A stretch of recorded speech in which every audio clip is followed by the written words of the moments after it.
You're tuned in to Horror Slop, where the stories are rotting, truth is twisted, and sleep, forget about it. Yeah, welcome to the pit. It's gross, it's creepy, and honestly, it's kind of my vibe. Hope you like nightmares, because tonight's tale, it slithers. Straight from the darkest corners of Reddit.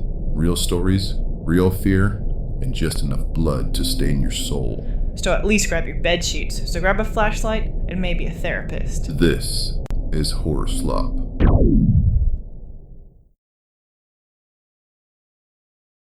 Alright, kicking things off with a personal favorite.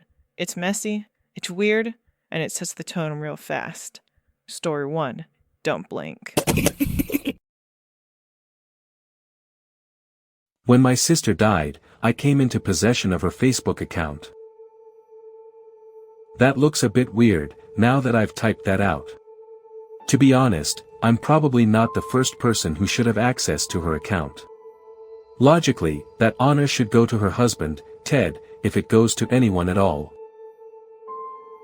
The thing is, nobody knows that I have access to the account. She gave me her password. Jesus, 6 years ago. She had asked me to log in and check something for her on my computer. I can't remember why now. It's one of those little memories that seemed unimportant at the time but I miss dreadfully now. A million little interactions and words and smiles between us, and I'll never remember most of them. Anyway, the password. About a week after she died, I tried the password on a whim.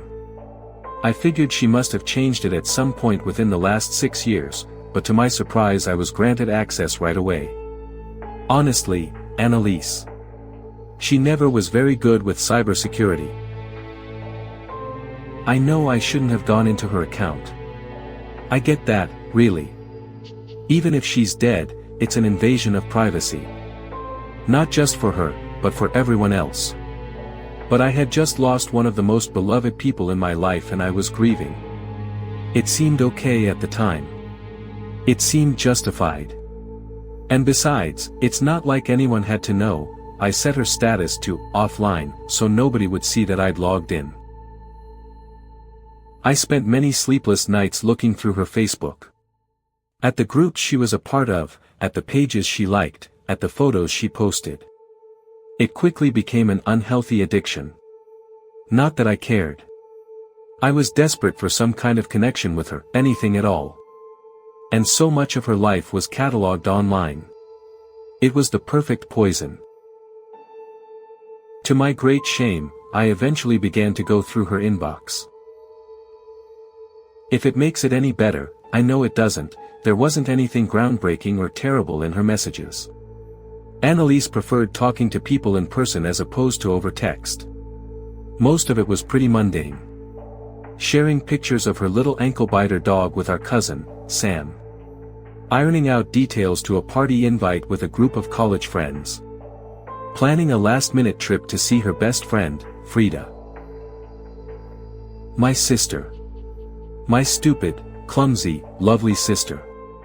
It wouldn't be the first time she fell down the stairs. That had happened to her a lot as kids. But it was her last because this time, she was unlucky. It wasn't fair. It wasn't fair. I was still crying, curled up in my computer chair in a fetal position when Annalise received a new message. This one was from Ted. Before I could close out of the window, I read the first line. Visions of Ted flashed in my mind from the funeral. How pale he'd been, how shaky. Like he was dying under his grief. Like he had no one to share it with, although we all tried. Why did things have to be that way? You know I didn't mean it. I just got so angry.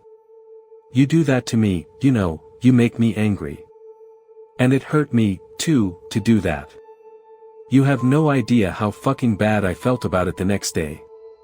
And besides, that fight nearly broke my hand. You aren't the only one that came out hurt. It's your fault. It's your fault for leaving your phone open so I could read those messages. It's your fault for hurting me when you knew I was already in pain. It's your fault for making me so angry that I did something to hurt you again. Don't you understand? It's your fault. And now you've been punished for it. As I read the messages, I became increasingly ill.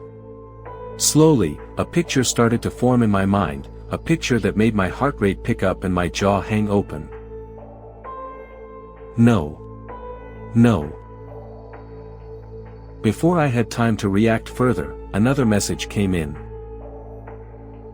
It took me a few hours to process what I'd seen, to try to understand it. But by the time I did, by the time I realized what Ted had done to my sister, I knew what I had to do. I took screenshots of the conversation and went down to the police station. It was about 3 in the morning and they were surprised to see me, of course, but they were very interested in what I brought in. The police think their prospects of catching him are pretty good. He'll almost certainly have to use a credit or debit card along the way, which will help them pinpoint his location. As for me, I'm hoping they don't find him. Because if they find him, then he'll be at the mercy of the law. And I've decided that the law is pretty lenient, especially in these parts. If Ted gets convicted, and that's a big if, he might get life in prison. And life in prison is too good for scum like him. The police have started their search. Well, I've started one of my own. And I'm not stopping until I find him and get justice for Annalise, for my family. Something's still listening, and it wants more. Next story. Just don't say its name. Edmund is my roommate. That may sound bland and all, but he's actually better than I thought. It started when I got kicked out of my mother's home. My mother has always been unpleasant, to say the least. I remember that the argument was over the dishes being unwashed. To this day, I still have no clue as why she didn't do them. It was a long afternoon, I had just got home from work. It was maybe around 5 p.m. I went to sleep on the couch, and awoke to tons of yelling and screaming. My mother had arrived home, and she saw the kitchen wasn't to her liking. The main issue, however, was the dishes. I stood up to try and defuse the situation, and she grabbed a plate and threw it over my head. I stumbled over the broken pieces of porcelain, crunching under my feet. I picked up a pot and raised my hand to bash it over her, but I never did. I couldn't. In a defeated manner, I put it back down. She went upstairs, still rambling. I took the broom and the dustpan and cleaned what was left. The day after the dishes incident, she burst into my room and told me I had 30 days to leave. In those 30 days, I had found elsewhere to go. It was a ran-down apartment. The rent was $950 a month, which I figured was a steal. My mother was still upset at me, but she helped me move in. The first sign that Edmund was there, was on the second day. I was job searching, and I stood up for a glass of water. I ran the faucet to fill it up. I went to grab a napkin for the water I had spilt, but somehow, the water faucet turned off on its own. I didn't think much of it. I figured it was the faucet being weird. However, even stranger things started happening. I was on the phone with my friend, telling her about how much I hated when people left a mess. The kitchen wasn't messy, but wasn't pristine either. I went to sleep, I woke up, and saw the marble counters had been scrubbed, the stove was clean, and the fridge didn't have any stains in it. I thought I had done it the night before and I just forgot. I laid my eyes upon a sponge I had never seen before. It was a pink one, almost like the one my mother had when I was younger. My name is Edmund. I've been here for 20 years. I love new roommates. And playmates. But I hate when I scare them away. I promise I'll be helpful. Please stay. I thought it was some sort of mental break happening to me. I looked around, and turned every light on. I screamed his name. Edmund? Can you show yourself please? I repeated about 3 times. On the third time, all the lights turned off. I couldn't see him, but I heard him. I swear I did. I'm pretty sure he said he doesn't like the lights on past 9 p.m. I ran to the bed and covered myself with a blanket. I woke up the next day, and saw another note on the fridge, hung by a magnet. It took a few weeks for me to get used to Edmund. He never showed himself, but I make sure to leave him a letter detailing about my day. He makes sure to reply. He's very helpful, he cleans, he puts things away, and never leaves a mess. Even 2 years later, he is still very cleanly. He even checks in on me when I sleep. I think. Alright, quick break before our next story. Let's check in with our resident spooky dude. Hey, you ever smile, or is your face just stuck that way? I smiled once. The sky bled. A child vanished. Never again. Okay, drama. Maybe next time just try a dad joke. Knock knock. They never made it to the door. Wow. Fine, stay moody. Anyways, back to the darkness. This next one's got teeth. The second wasn't. It looked abandoned. Hardly anything more than wooden slats peeled up, roof sagging, a rusted buck trap hanging from a hook on the porch. I wanted to turn back. I really did. But she pushed the door open and I followed her, because that's just what I did. Everyone has that friend, right? The one we would follow to the ends of the earth. The one we wish was more than a friend. Inside, the air was wrong. Thick, like it was full of hair. Dust floated in lazy spirals. The walls were lined with old hunting trophies. A bear's skull. Antlers with strips of dried velvet still hanging off. Empty glass jars. Something clattered in the back room. Katie. The sound came from the back again, and then there was a massive shadow. It stretched out into the hallway like it didn't know how to keep itself small. I can't describe it exactly. It had legs, too many of them, and a body like wet leather and something human-shaped where a head shouldn't be. It moved fast. It moved so damn fast. She didn't even have time to scream. 1 second she was behind me, and the next, she was on the floor, her legs kicking, her throat wide open. Blood hit the walls, my hands, my pants. It was everywhere. I made it to the ranger station the next morning. They said they searched. Said they found blood near my old campsite, but no body. No Katie. No monster. But I didn't kill her. I just wanted someone else to know. And, hey. If you've ever seen something like that in the woods, just know you aren't alone. I believe you. Sleeping yet? Didn't think so. Next story's up. And yeah, it's worse. You're welcome. We're Not Okay in Texas, by Texasnet Okay. We're not okay. A couple weeks ago, on a Sunday, I woke up in the middle of the night needing a drink of water. I got up to get some, and as I stood over the sink, cup in hand, I both saw and heard a truck rumble by. It was moving slow, and the red brake lights brightened up as they passed our house. They slowed down to nearly a crawl. I could see the light of a phone screen illuminating some guy's face in the passenger seat, and the driver's face was partially lit to where I could see him looking as well. I waited for their car to move on, and recited the license plate to myself over and over until I could get to my phone in the bedroom and write it down. I covered the screen so I wouldn't wake Brian. We went about our normal days, both went to work, came home, had dinner, watched some Netflix, and night came around. Brian sat in the front room, nestled in with a book next to a window with a street light. I told him how loud the truck was, so he figured he could just listen for it if they came by again. I went to bed, even though I had trouble sleeping while wondering if they would drive by again and if they would do more than that. An NBSP. That morning, Brian told me that the truck hadn't returned.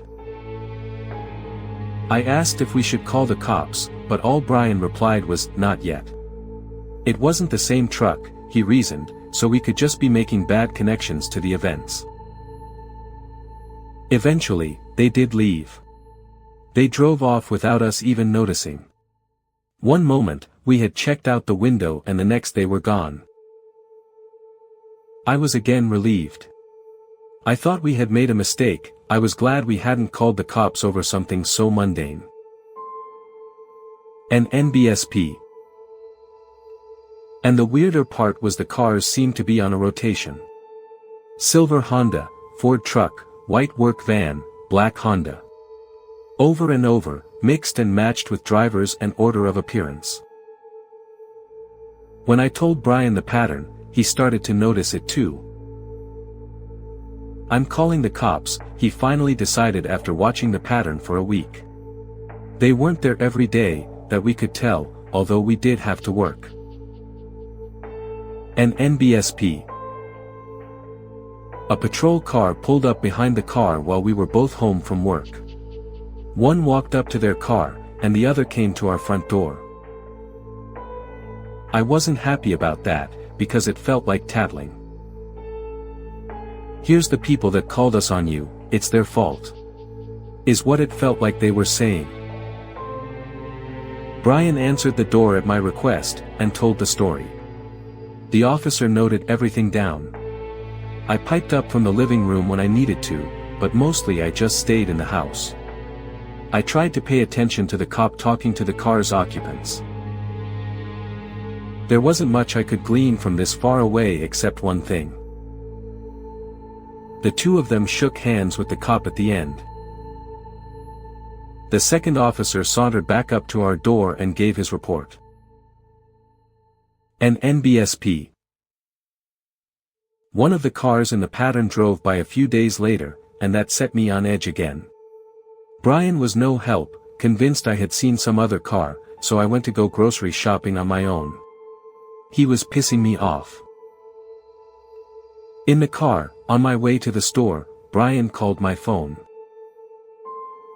"They ///ing followed you," he said, out of breath. My throat swelled up and I glanced in the rearview mirror. I thought I could see one of the cars from the pattern, but they were 2 or 3 cars behind me. Was that them? Or coincidence? "I'm getting in the car and following too, but I need you to go to the police station and pull into their parking lot," Brian explained. I could hear the sounds in the background confirming his words. The door slamming shut, the car starting. I tried to think of where the police station was, and I told Brian as much. He reminded me of the Maps app on my phone. Of course. When we stopped the call, I tried to simultaneously drive and search for the police station address. My hands were shaking so hard I dropped my phone into my lap several times. I couldn't do it. I started to tear up and hyperventilate. That's when a car had to swerve out of my way, blasting their horn the whole time. I knew I had to get off the road before I got in a wreck. That would be so much worse. I ended up pulling into a Target and literally parked the car in the crosswalk in front of the doors. I didn't want to park and have other parked cars block line of sight if they came up to my window. I was convinced now that these were my stalkers, they wanted to hurt me, and they were willing to do it in public. Hands still trembling, I pulled out my phone and dialed Brian's phone, to tell him where I'd parked so he could come get me. The car I saw earlier entered the parking lot, and I froze. The phone was still ringing. "I'm at Target," I whispered, as if I was being sneaky. "Come quick, please, hurry." He kept talking, but my attention was drawn outside the car. 2 burly guys got out of the car in front of me. They were obviously staring at me. One of them pointed, and I flinched as if they'd taken a swing at me. They marched up to my car and signaled for me to roll down the window.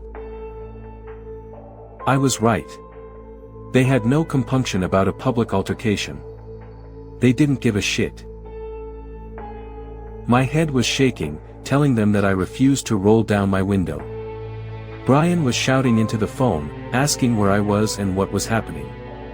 I managed to utter that they were at my window, and I could hear him cursing. Finally, the guy next to my window pounded on it with a fist. I still didn't obey, so he growled, literally growled, and started shouting at me through the window. You called the cops on us, UF //////INGB //////. It's our right to follow you //////S around and make sure you don't get an abortion. You can't F /////ING stop us. I'm gonna sue you for trying to block our investigation. You're not gonna kill babies on our watch UF ////ING /////. Brian showed up unfortunately too late to prevent the confrontation. I watched him come running up to the guy and start shouting him down. I wish he'd tackled him instead. They got in a shouting match, with the other guy joining in from the front of my car. The guy by my window took the first swing. He missed, but Brian took the opportunity to rush the guy, and they fell to the asphalt, grappling each other and wrestling for control. The guy in front of my car looked like he was hesitant to join in, but he yelled encouraging words to his buddy. I was bawling uncontrollably by that point, and the cop was getting frustrated with me while we talked. At the end, they arrested both Brian and the guy who had been wrestling with him. I was furious, but I know better than to scream at injustice anymore. The guy who didn't get arrested looked smug and shot me a threatening look as he left. Not that a police officer would take that into account. We've since talked to a lawyer. Brian is out on bail, which he helped with. The moment we got home, someone was on our doorstep. They served Brian with a civil lawsuit from the guy who he was fighting with. The guy is suing us as aiding and abetting abortion providers by stopping him from being able to watch for abortions being conducted. You know, because we got him arrested. He's claiming that his time in jail and the assault are making it possible for abortions to be done that he would have been able to prevent if he were able to continue his duties. And, as the lawyer has explained, we have to answer or we forfeit the lawsuit. That means court fees, lawyer fees, time spent with a lawyer discussing details, just a massive investment of time and money. All because this guy decided it was his duty to harass pregnant women and make sure they didn't have an abortion, or else he could collect a bounty for anyone who helped them. An NBSP. In the course of talking through all this with the lawyer, he asked if he could ask a very, very personal question. He asked me directly, not Brian. I told him he could. It was yes to both. I'm 3 months pregnant, and my OB/GYN sent me an email talking about exactly that situation. The email outlined the other steps they were going through and said they were working with the federal government, state government, and other medical facilities to get everything sorted out. They even recommended that I move to a different OB/GYN, which I did. Hi. I'll never get over the pit in my stomach as our lawyer let out a heavy sigh and set his glasses on the table, shaking his head. Unofficial rumor from the county and state prosecutors, according to him, is that gangs of people have been breaking into medical facilities either with force or covertly and copying or stealing medical data on current pregnancies. When our lawyer heard that rumor, he followed the trail of logic tying it to that recent law passed in our state. You know, the one where abortions are essentially banned in Texas. Hit national media. Made me question if I wanted to leave Texas for the first time in my life. That one. So far, we're the fourth actual case he's heard of so far that could be related to these rumors. The symptoms were the same. Stalking, harassment, an inevitable altercation, everything. And our lawyer checked. 7 other lawsuits have already been filed with their names. It's just the start. The start of an avalanche about to terrorize a lot of people. Is this where we are now? Is this it? What is starting? I'm angry. I'm tired. I'm livid. I'm scared. I'm exhausted. I'm worried. I'm horrified. We're not okay in Texas.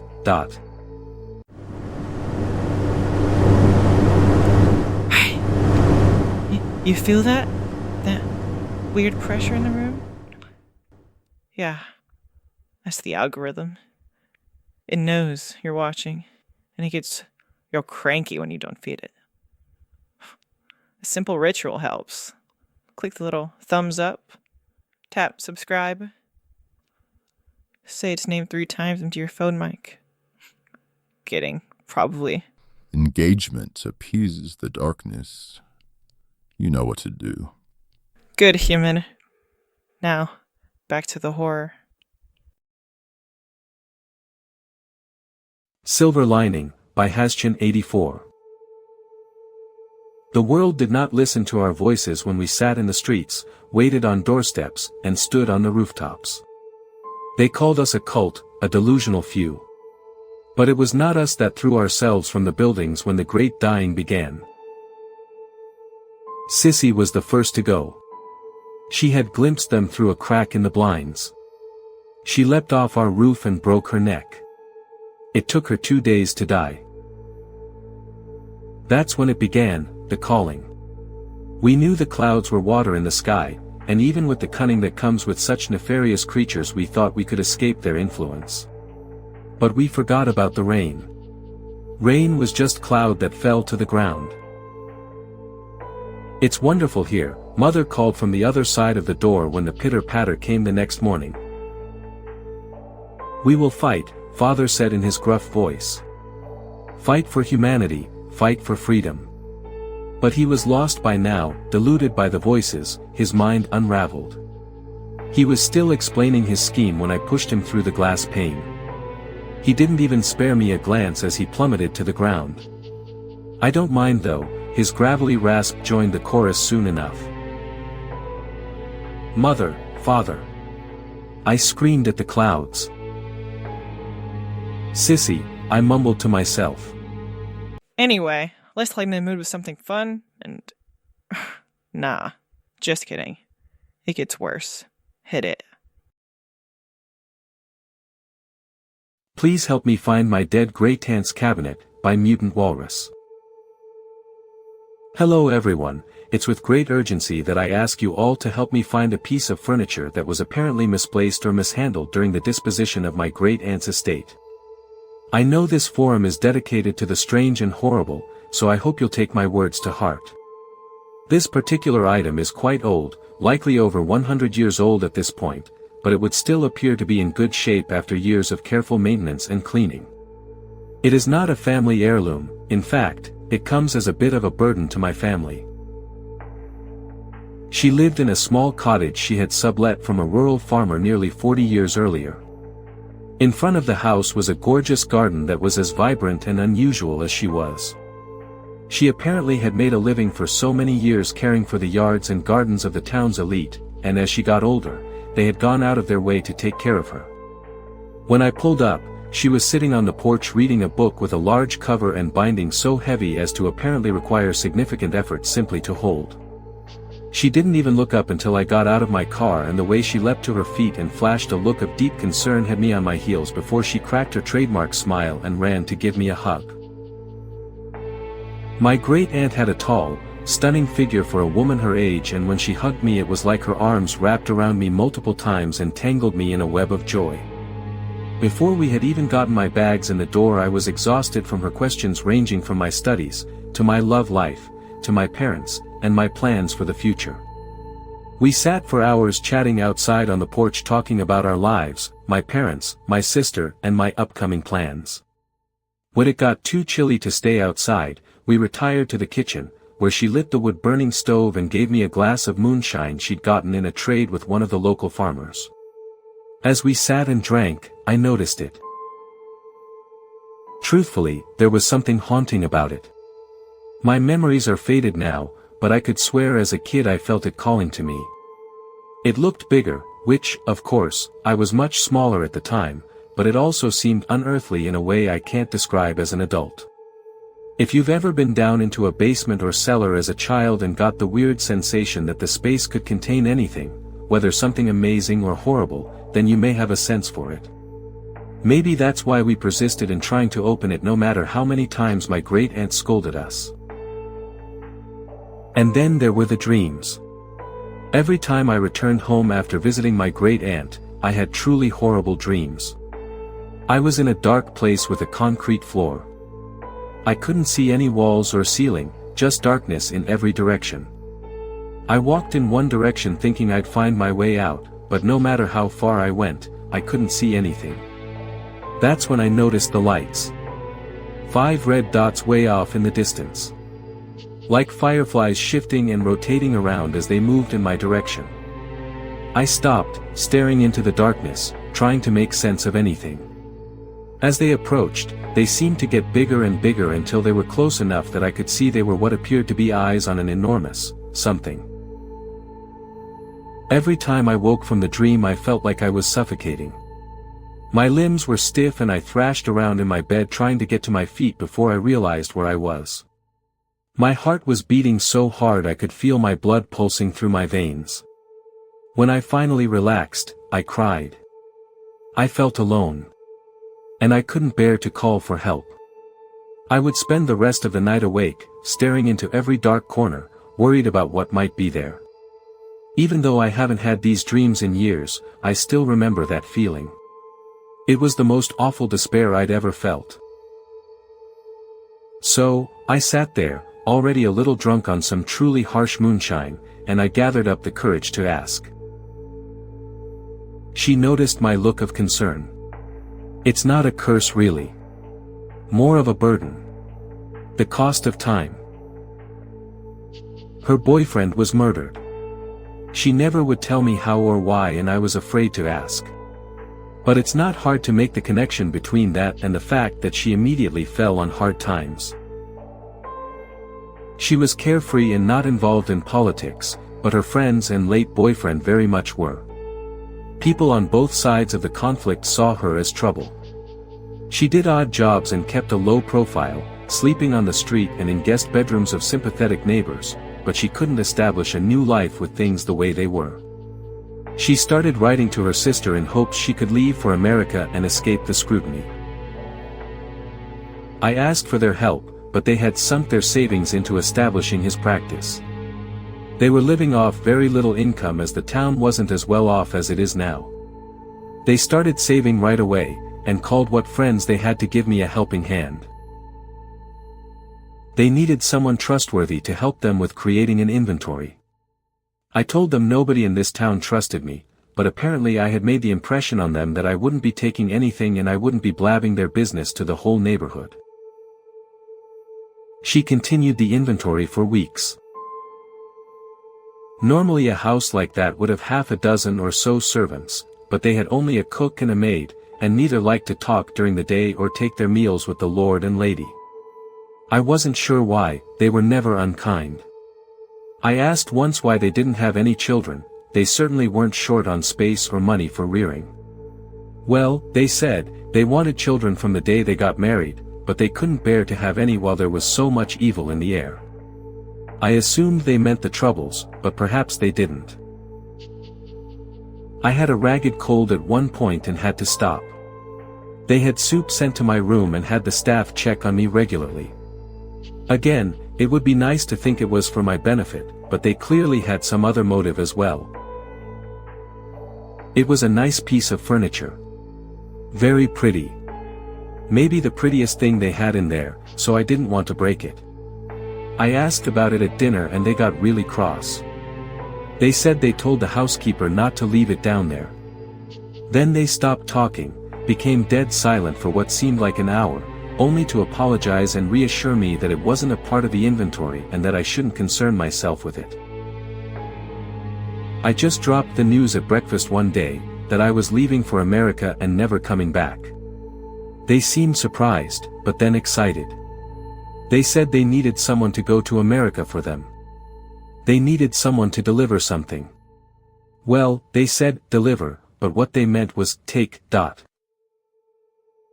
The item, of course, was the chest of drawers. They weren't paying her to deliver it to someone in the States, they were paying her to take it with her and never come back. That was the last time I saw the chest of drawers or my great-aunt. She sent me a letter last month, with the ominous words, don't keep it. Find someone to take it. She had never shown signs of dementia, but the letter was so disorganized and illegible I called my parents immediately. When they got me back on the phone an hour later, they told me she had died in her sleep the night before. You might ask at this point why I would want to find it. Maybe it's better out there with someone who doesn't know. But no one should take on a burden without knowing it. And I don't want this thing to find its way back to me the way it did for the Lord and the lady so many years ago. If you hear of it, see it, or have it, message me and I'll come get it. I know this story may make you want to keep it or sell it, but that would be both crass and unwise. Let whatever lurks within remain at peace. And, whatever you do, keep it away from your children. That last one tasted like fear and poor decisions. Let's see what the next bite stirs. Hope you're hungry. I'm a school bus driver, it's 2:31 a.m., the kids are crying, by missing Clifford. In the 7 years since Clifford passed away, it's been this job that's kept me sane. I just let the kids off at the last stop when my thoughts were broken by a young voice from the back of the bus. Miss. Driver? It was one of 3 kids in the back. The kids from Willow Street, the second to last stop. I was sure I had stopped there, dropped them off. My thoughts drifted back to Clifford. Damn it, I swallowed my pride and went back 2 stops to let the kids off. I needed to stay focused on my job. No more slip-ups. I don't usually make mistakes like that. I keep parking by the various stops, and every time I remember letting the kids off. I start driving, I get to the next stop, I remember letting another batch of them off. I look back up, and they're all still on the bus. Every single one of them. Most of them are crying now, 1 or 2 have managed to fall asleep, the rest have started screaming.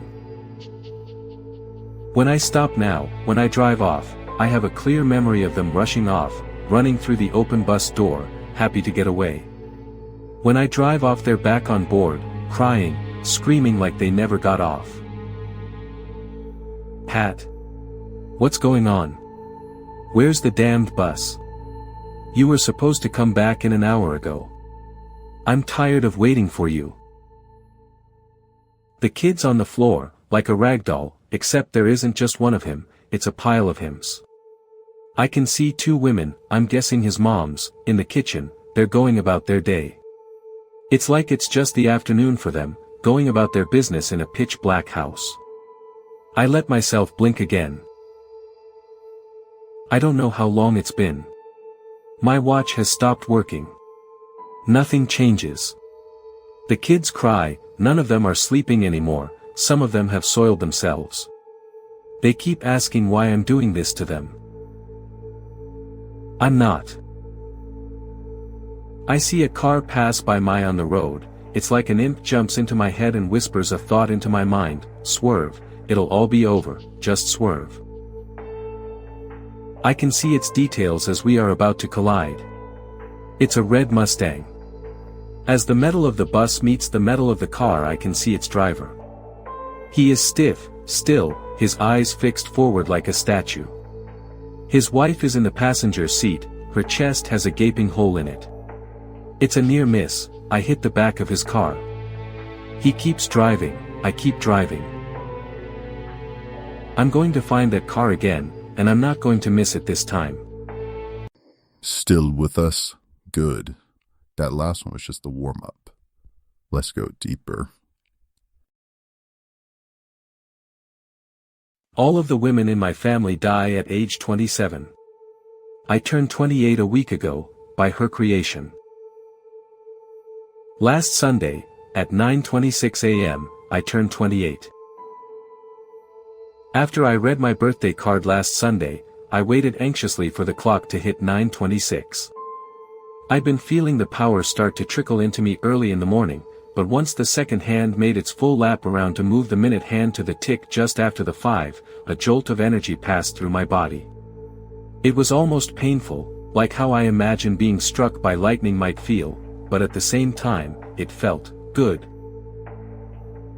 I felt important, powerful, strong. So strong that it even scared me.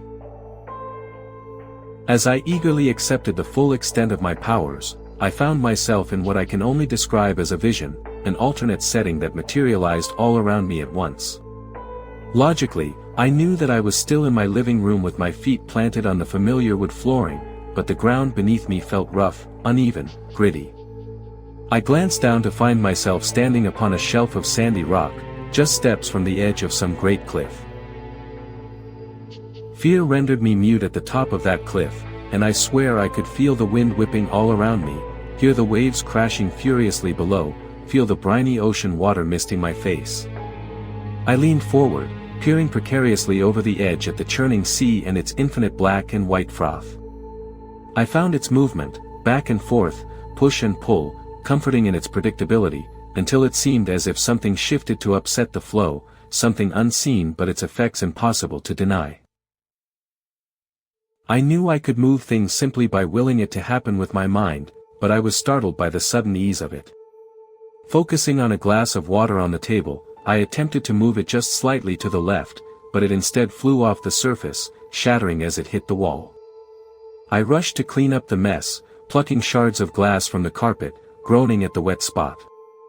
To my surprise, once I glanced down at the dampened carpet, droplets of liquid started to rise from the floor until the spot had vanished, the condensation suspended in midair. It's hard to explain, but I just moved it, until I finally released to deposit the water in the sink.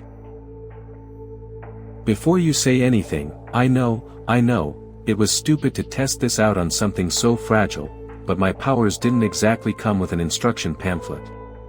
A dull ache grew in my heart as I realized I should have been learning this with my mother, and I longed for her more than I had in years.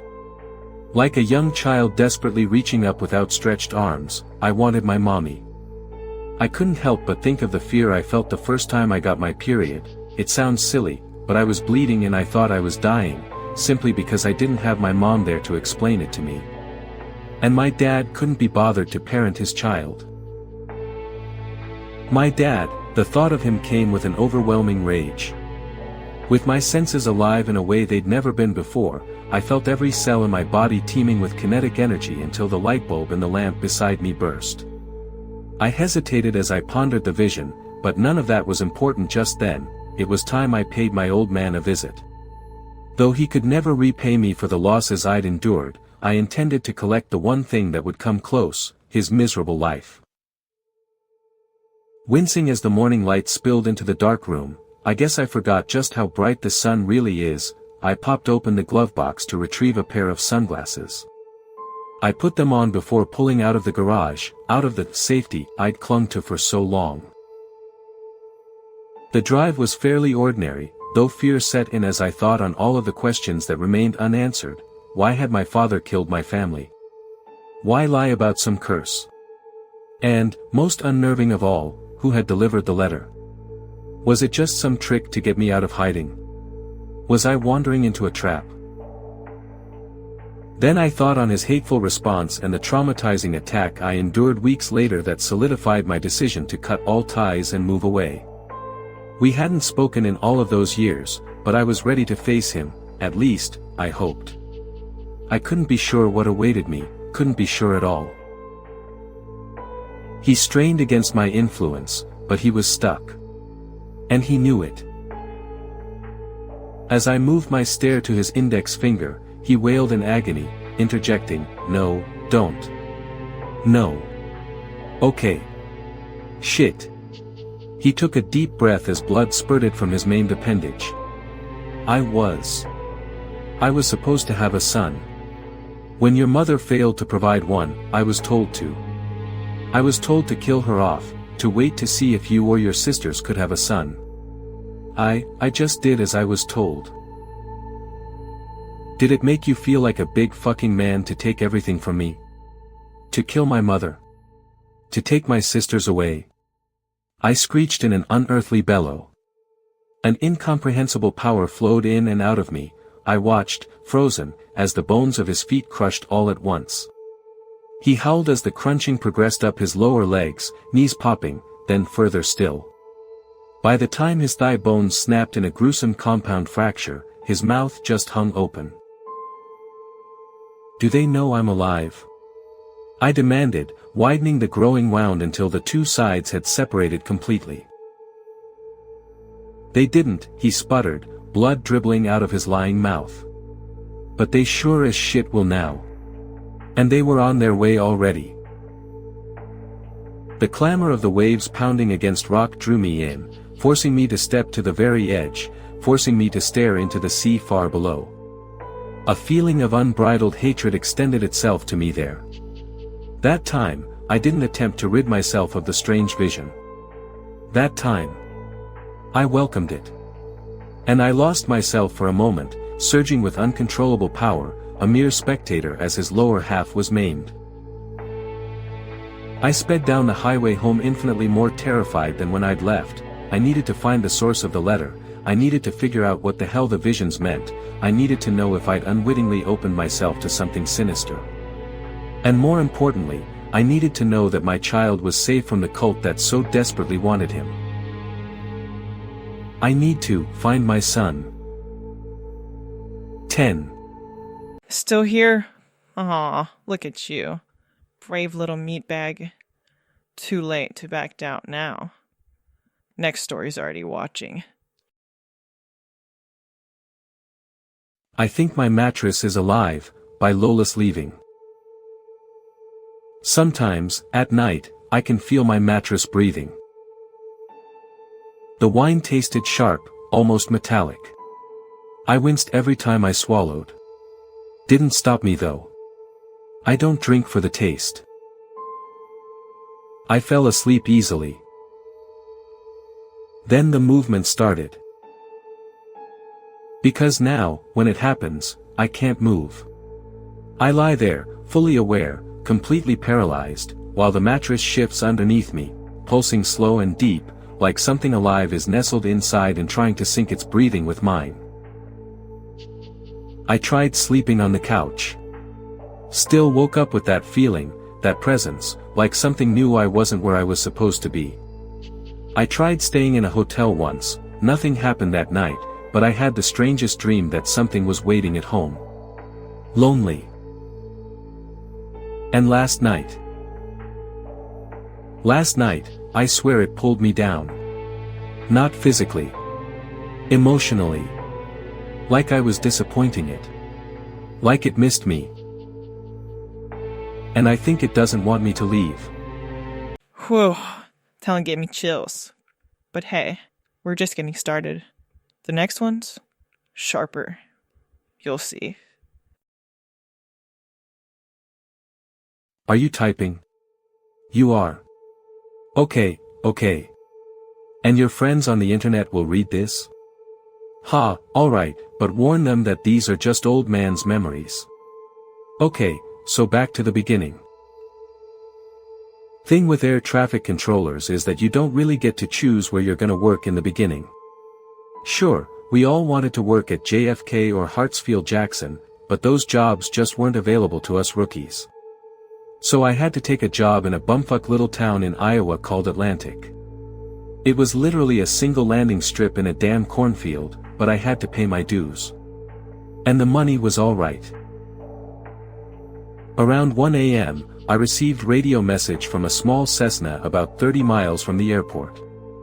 They were having really bad snowstorm up in Omaha and needed to land here in Atlantic.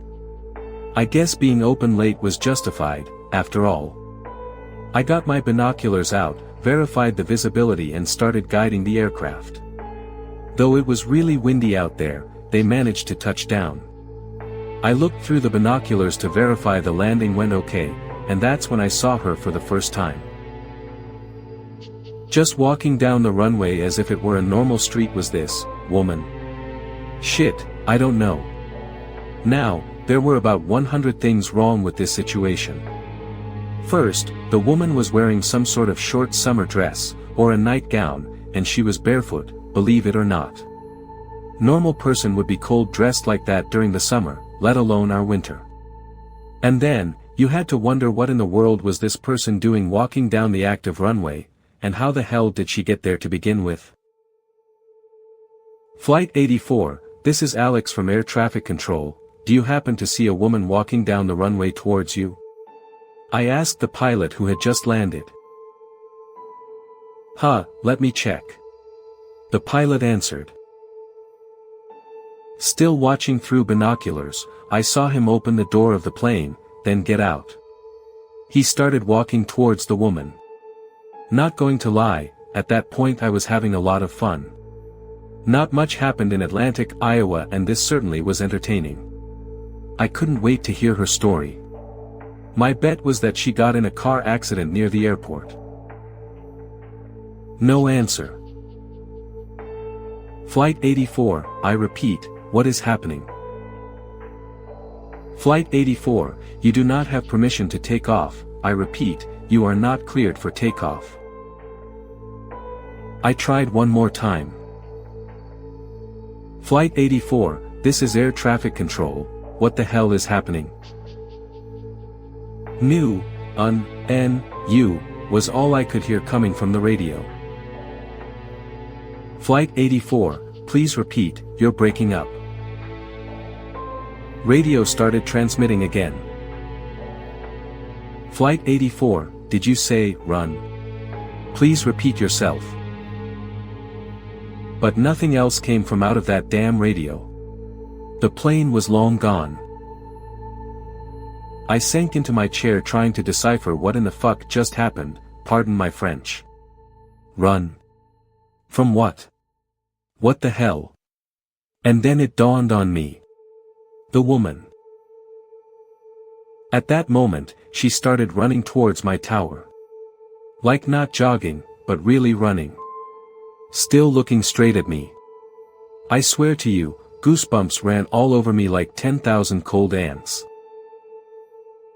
Joe, are you there? Joe. I blurted into the radio. Joe was our night security guard. He didn't answer. Shit. I looked through the window just in time to see the woman run into my tower. I heard the door downstairs slam open. I honestly didn't know what to do. This wasn't a rational situation, you know. If it were some sort of terrorist, or whatever, I'd know what needs to be done. But this. Was this situation malicious? It was certainly strange, and that exact weirdness, that not knowing what is happening is what made me run into the bathroom and lock the doors. As I turned the lock, I heard the control room doors open. You know how in your generation's movies you just hear quiet footsteps of some invader slowly looking for you? And then the shadow shows up under the door. Well, this was the opposite. As soon as those doors opened, chaos began. I tried peeking through the keyhole, but all I was able to see is fast shadow running across the room, accompanied by tremendous noise. I swear I was so shocked that at one point I nearly opened the door just to see what is causing all this. Then, a hard slam into the bathroom door had me nearly fall on the floor. And then, nothing. Silence. I could lie and pretend I was brave enough to get out of that bathroom soon after, but I wasn't, I'll admit it. I stayed in there the whole night, waiting for the morning shift. Around 7:45 a.m. I heard a familiar voice say, "What in the fuck?" It was Clark, the morning shift controller. The next month or so was very uneventful, just how I liked it. Iowa was scheduled to get hit with a big snowstorm that day. Most of the flights were grounded, but some were still in the air, and I had to work. I hated it because if we did get hit with heavy snow, I'd probably end up being stranded. Around 11 p.m. that night, when it was already snowing big time, I received radio message from a small private jet that was some 50 miles away. They were getting caught in heavy winds and the pilots wanted to land on our airport immediately. Now, jets like that would traditionally be too big to land at our strip, but the emergency like this called for overriding of guidelines.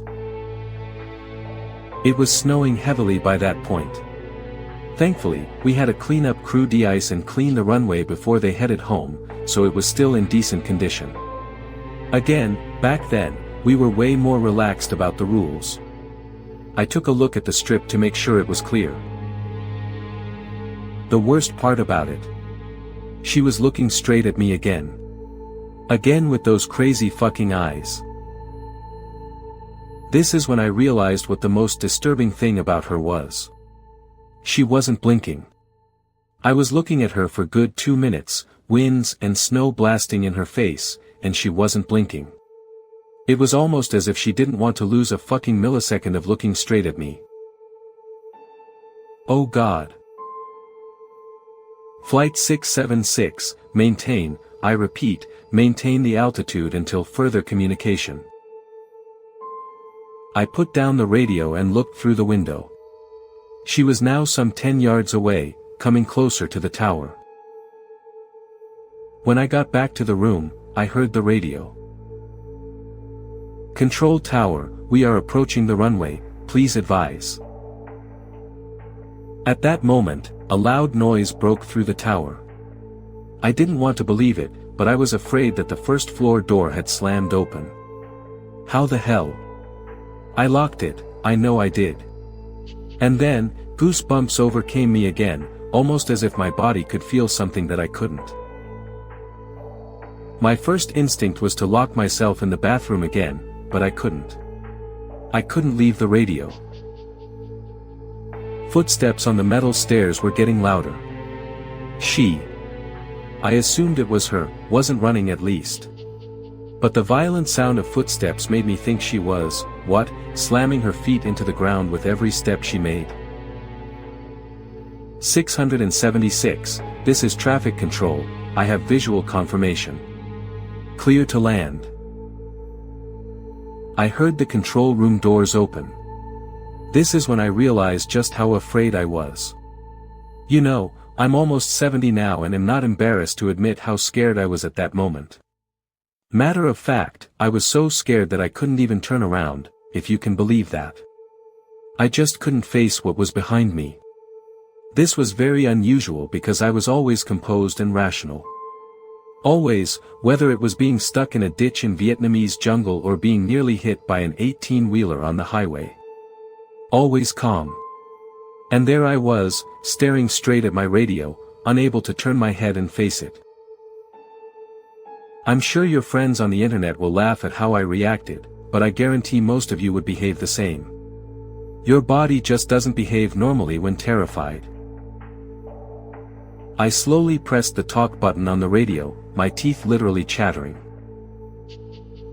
All clear, I muttered. You'd normally think that hearing a voice would somehow diffuse the situation, or at least brush away any thoughts of supernatural, but that voice was so different than anything I've ever heard. I'm not a writer, I can't explain it. It was cold, inhuman even. But what scared me the most was the anger I felt in it. Though she whispered, I could feel the rage. And, I don't even know how to put it into words, her voice lacked something that every other voice had. I don't know. Touchdown. Traffic control, 676 is on the ground. Hope you have some hot chocolate ready. This time I managed to get the security guy on the radio and he showed up few minutes later. He did a full walk through the tower, but no trace of the woman. Spring brought more horror than winter ever could. Still here? Aw, look at you. Brave little meatbag. Too late to back down now. Next story's already watching. Why I Quit My Job as a 911 Operator, by Cynic Happy. For 3 years, I worked as a 911 operator in my city. It's not a job for the faint-hearted, and while I'm not the toughest person around, I considered myself strong enough to handle it.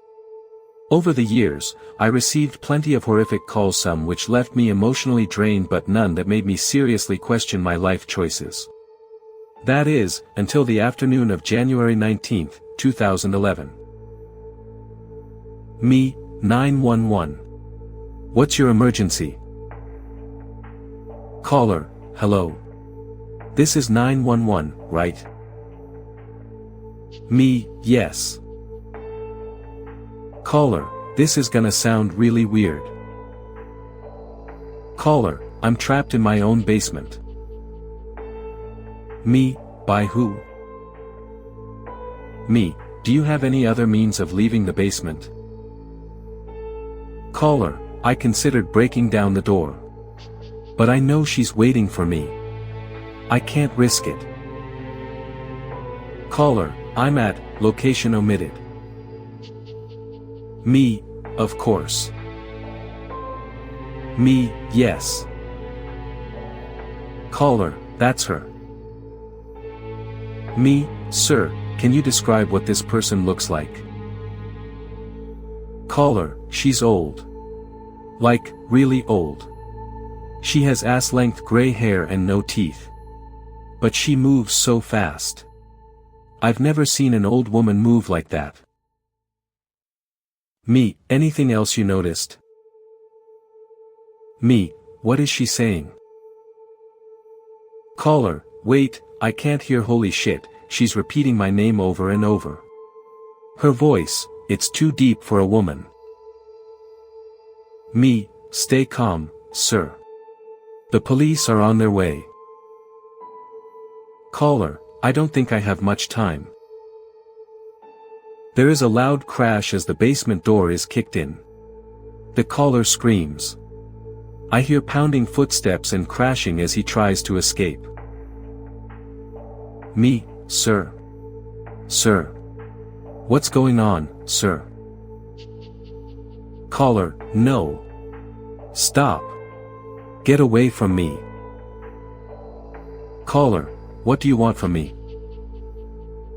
Caller, but I don't know who you are or what you're talking about. Intruder, hello. The line goes dead. They found the victim in the basement. He had been gutted alive before having his neck snapped clean in two. The killer was never caught, and to this day, the case remains open. 2 hours before the call came in. You're still tuned to Horror Slop. Frequency unknown. Stories endless. Let's spin the next nightmare. Mr. Minkowski sat across from me, my cluttered office desk between us. I want you to fix my son, he said, looking me directly in the eyes. It was silly, but I felt like I was back on the schoolyard, 40 years ago, getting stared down by the class bully, just before he pantsed me. I shook my childish intimidation away. Mr. Minkowski was a billionaire, but he was still just a man. And he was in my office, not the other way around. And what's wrong with your son? I asked. What isn't wrong with the little shit? For starters, he's a goddamn runt. Asthma and big glasses and buck teeth and you fucking name it. Okay. So you'd think the kid would at least be smart, right? You know, he's no good at sports, not a chance with the girls, so you'd think he'd bury his big ass, crooked nose in books, maybe get into computer programming, shit like that. You'd be wrong. The little fucker is dumb as a brick. Barely knows his multiplication table. 8th grade reading level. He's 15 years old, Doc. I shifted in my seat. I presume he has some disorder that makes him a candidate for gene therapy. That's not how it works, I said, looking down at my desk. His stare had become unbearable. In certain cases, simple Mendelian diseases, well, that is the entire goal of the project. We could possibly do something for your son, even at his age. But what you're talking about complex, polygenic traits that we're not even close to understanding. Cut the bullshit, Doc. I've read the articles. You think I haven't done my research? That I'm an idiot, like my subnormal son? You guys have found hundreds of IQ genes, hundreds of height genes. I'm not asking for a super genius NBA star. I know you haven't found them all yet. But you've found enough to make a difference. Well, it's the best shot I got for fixing my embarrassment of a son, so I want you to go ahead and do it. $10 million, said Mr. Minkowski. That's just for you, Doc. I'll cover whatever other expenses there are, of course. $10 million fucking dollars. You got that? That's a chunk of change, even for me, but I figure the ROI's gonna be pretty high. This little shithead'll bankrupt me and blow the family fortune, unless you fix him. I know it. In retrospect, it is clear to me that Devin Minkowski did not have the mental acuity to consent to the procedures. Of course he didn't. Even if his IQ had been considerably higher, what 15-year-old boy can wrap his brain around the complexity of his genetic code? Most adults can't do that. Nevertheless, when Devin agreed to the procedure, saying that he just wanted me to fix what was wrong with him, and he didn't care if he died, I told myself that he was willingly consenting. The money had bound and gagged my conscience, which should have been screaming in horror at the atrocity I was about to commit. Instead, I told myself that I have a family to think about too, and if the child wants the procedure, despite the risks, then I am doing a clear good. It is incredible how easy it is to rationalize away the worst actions. The treatments went on for a year, and on the last day of them, I hid away in the bathroom and cried tears of relief that Devin had made it through alive. I knew that we weren't out of the woods yet, but that he had survived in the first place did wonders to relieve whatever was left of my conscience. I dried my eyes and returned to my office, where Mr. Minkowski was waiting for me. Gotta say, Doc, part of me wonders, did you even do shit, or have you been putting me on this whole time? Fucking kid still looks exactly the same. Still dumb as a sack of flour. So tell me right now, and I'll know if you're full of shit. You been jerking me around? I just wasted $20 million, didn't I? Said Mr. Minkowski, frowning. Nothing happened. God damn it. At his 1-month checkup, it was apparent that Devin's hair was growing lighter, from a deep red to a rusty blonde. Freckles were disappearing from his face. By month 2, his vision was growing sharper, and he needed a weaker prescription. By the 3rd month, he had grown 4 inches taller, and was now able to wear contact lenses. His hair was completely blonde, and most of his freckles were gone. It went on and on like this. His asthma cleared up. His grades improved dramatically. He kept growing taller and taller, and came to have 20/20 vision. Somehow, his teeth even straightened out.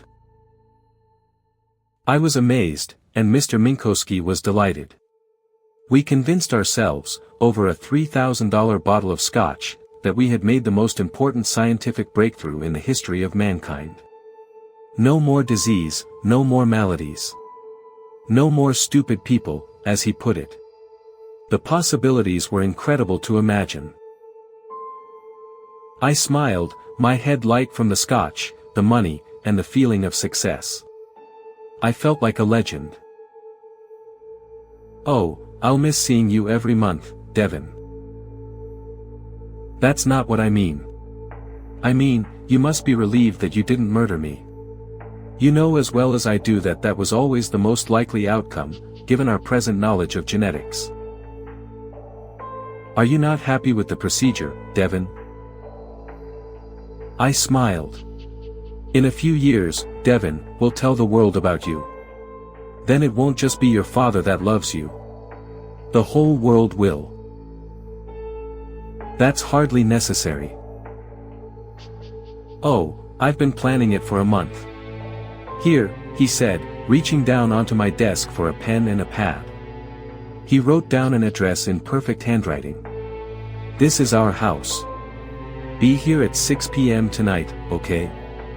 Please bring your family, you have a wife and a son of your own, right? Please bring them. Don't eat anything beforehand. It's going to be very special."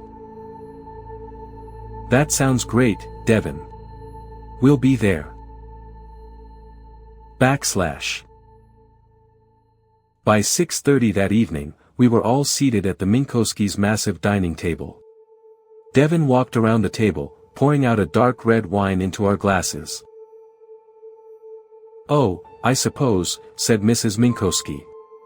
"Just one though, Devin." "It smells delicious," said my wife. "He really is amazing," said Mrs. Minkowski. "Now, Mother," said Devin. "He really is amazing now, you mean? And before? Well, before I was a piece of shit. Isn't that right, Mom?"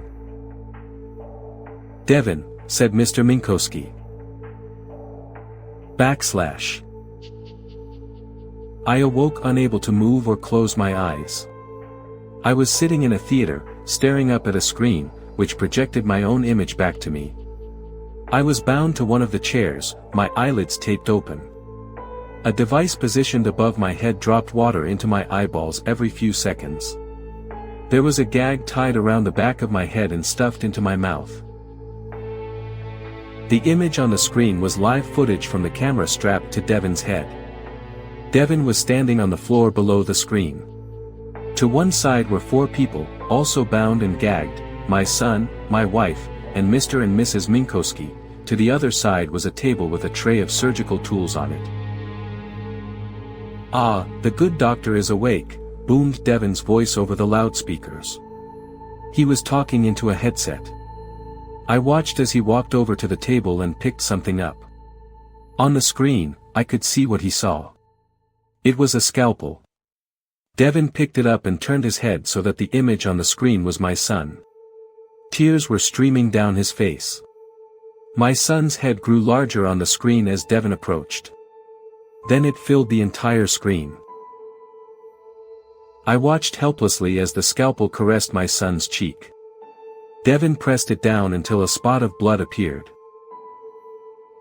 "I've been studying your family, doctor, while you slept, and here is what I've observed.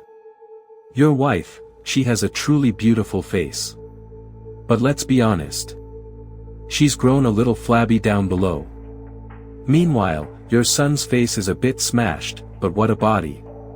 So athletic, like a lean and hungry animal. So I'm standing here looking at them and it hits me, what if I cut off her head, and sew it on his body?" The camera, which had been alternating between my wife and my son, swung out back towards me, and on the screen, I saw myself pale and sweating. "No!" I screamed uselessly in my head. "Please no." "Speaking of mindfucks," said Devin, turning to his father. Mr. Minkowski's face appeared on the screen, trembling as much as the restraints would allow.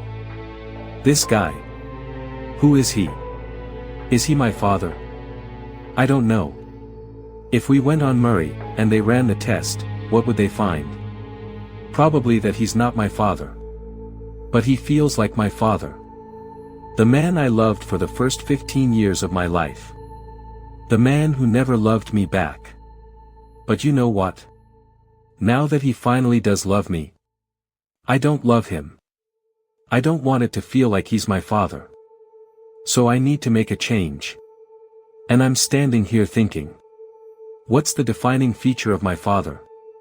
What can I change that will make him not be my father? And I've got it. So how do I feel? Well, it still feels like this asshole is my father. We're going to have to try something else, doctor. But what? Devin turned back to me and began walking up the theater aisle, until my own face filled the screen. It wouldn't work, I gasped. It's impossible, I tried to explain. With you, I just switched around some variants, all within existing human parameters. But I can't put a human being inside of a pig's body. That's a good doctor. I'll be taking my parents with me as well. You let me know when you're ready for them. I imagine you have some research to do. But don't take too long. No. It would be very bad if you took too long. You have a year. It's been 8 months, and all I have to show for it is a sickening pile of dead mice.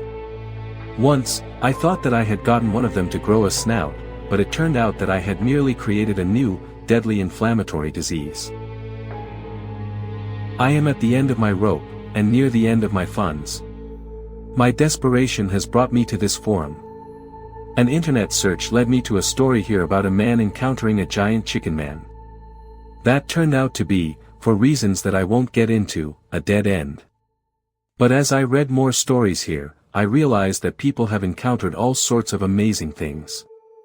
I am open to anything. A scientist out of the mainstream who has maybe been performing some unnatural experiments. A witch with a spell to turn the Minkowskis into pigs. A deal with the devil, even. I feel as though I've already made one, so another one won't hurt. Anything. I know that I am responsible for this ungodly situation, and I do not deserve sympathy. But my family is innocent. Please. If you know of anything that might help them out of this, let me know. Part 2. Still with us? Good. That last one was just the warm-up. Let's go deeper. I realize I'm giving the wrong impression. My wife, Kathleen, is by no means crazy. She simply has a better sense of time than most and likes to show it off. She doesn't even have a watch. A game of ours is when I'll ask her the hour and she'll say the time while only ever being off by a few minutes. They were more concerned about my lapse of memory surrounding the moment when I hit my head. I know I was fixing the basement stairs. I remembered a brief jolt of panic as I fell, knowing my skull would slap against the stone floor. But most of my thoughts were on my daughter. The hospital made me think of her. Or what we had done to her. I had a set of adorable identical twins and life was on its way to a fairy tale until Sophia, the oldest by 4 minutes, and 37 seconds, started getting sick. And I don't mean physical, visible illness. It sounds so selfish, but I would have preferred cancer, disease, something that could be seen. It had to be us. There was an unsaid assumption that if a kid was fucked up before puberty it was the parents' fault. It had to be the nurture because nature took care of kids' minds just fine. I couldn't stomach the trips to the clinics. Kathleen was used to the cleaning chemical stench and fluorescent strobe of hospital hallways. She said that before her sister, Cindy, lost her fight to a blood disease, her family was always in and out every kind of medical institution. Western and non. I suppose I have to paint a picture so you can understand why parents would give up on their child. I don't want to be the bad guy here. Sophia liked to torture animals, set things on fire, stare at her mom and I as we slept. Classic serial killer shit. Her identical twin, Rachel, was normal. We tried expensive child therapy that left bills we couldn't pay. Kathleen couldn't stand the price, but I wanted it to be expensive. I wanted to be able to look myself in the mirror and say my wife and I went into debt to try to help our little girl. We did everything. And when nothing worked, and Sophia killed the neighbor's Newfie by using a punji stick trap she proudly told us was perfected by the Viet Cong, and banned by the Geneva Convention, we sent her away. I knew this would happen. Kathleen sobbed in the passenger seat after we dropped Sophia at the Rainbow River Young Adult and Child Inpatient Psychiatric Treatment Center. A mouthful of a euphemism for insane asylum. Kathleen couldn't be consoled. She kept crying while my hand bobbed helplessly on her shoulder. Ever since they were babies, the day they were born, I knew it would always be this way. I knew we'd be here. That's not true, she sniffed up her snot and wiped her eyes. We never had to have kids in the first place.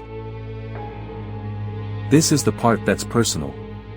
A part that I know most parents would omit, but when we got home I was 100 pounds lighter. After a while I really did begin to forget about her. Since Rachel and Sophia were identical, it wasn't hard to picture I had just one kid. There was no face I had to forget. If I saw Sophia in my dreams, it was easy to lie to myself and say it was Rachel. The only time my fantasy crumbled was when Rachel would ask about her. 3 days later I got home from the hospital and my life was the same as it was there, just with less linoleum. I was propped up in bed with the curtains drawn and the lights dimmed. Kathleen and Rachel had both been rather quiet since I woke up in that hospital bed. My girls were noisy, they had loud laughs and perhaps obnoxious voices if you didn't love them. But the doctors recommended no loud noises, so I was stuck in this subdued world for another couple weeks. She tilted her head but didn't smile. "You know I can't do that," she nearly whispered. "You had a brain bleed." I paused and gently grabbed her wrist. She wasn't wearing her wedding ring. She withdrew her hand from my grasp and smiled sadly. "What?" I nearly yelled as she walked toward the door. "Kathleen, what happened when I fell? What did I do?" Suddenly I was stricken with guilt. Did I do something awful that I couldn't remember? "Kathleen?" I called, but she said nothing and closed the bedroom door gently behind her. Suddenly I was afraid. Something was wrong. Even if she wasn't mad at me, Kathleen being able to keep quiet easily made sense. She was an adult and would take the doctor's orders seriously. But Rachel, it seemed easy for Rachel, too. She didn't need any reminders to keep her voice down or play quieter. She seemed, for the first time in her life, disturbed. Just like her sister. I jumped when I reached the stairs. Rachel was standing on the landing, staring at me. "Daddy," she paused. "I think there's something wrong with Mommy." I turned on the hall light to better look at my daughter. She and her sister were truly identical. Lots of things. She was swaying her shoulders now. She said I need to come with her to work tomorrow. That made some sense. Rachel didn't have school the next day. It was parent-teacher conferences, and I couldn't look after her myself. Rachel walked up the rest of the stairs towards her room and I gave her an embarrassingly wide berth.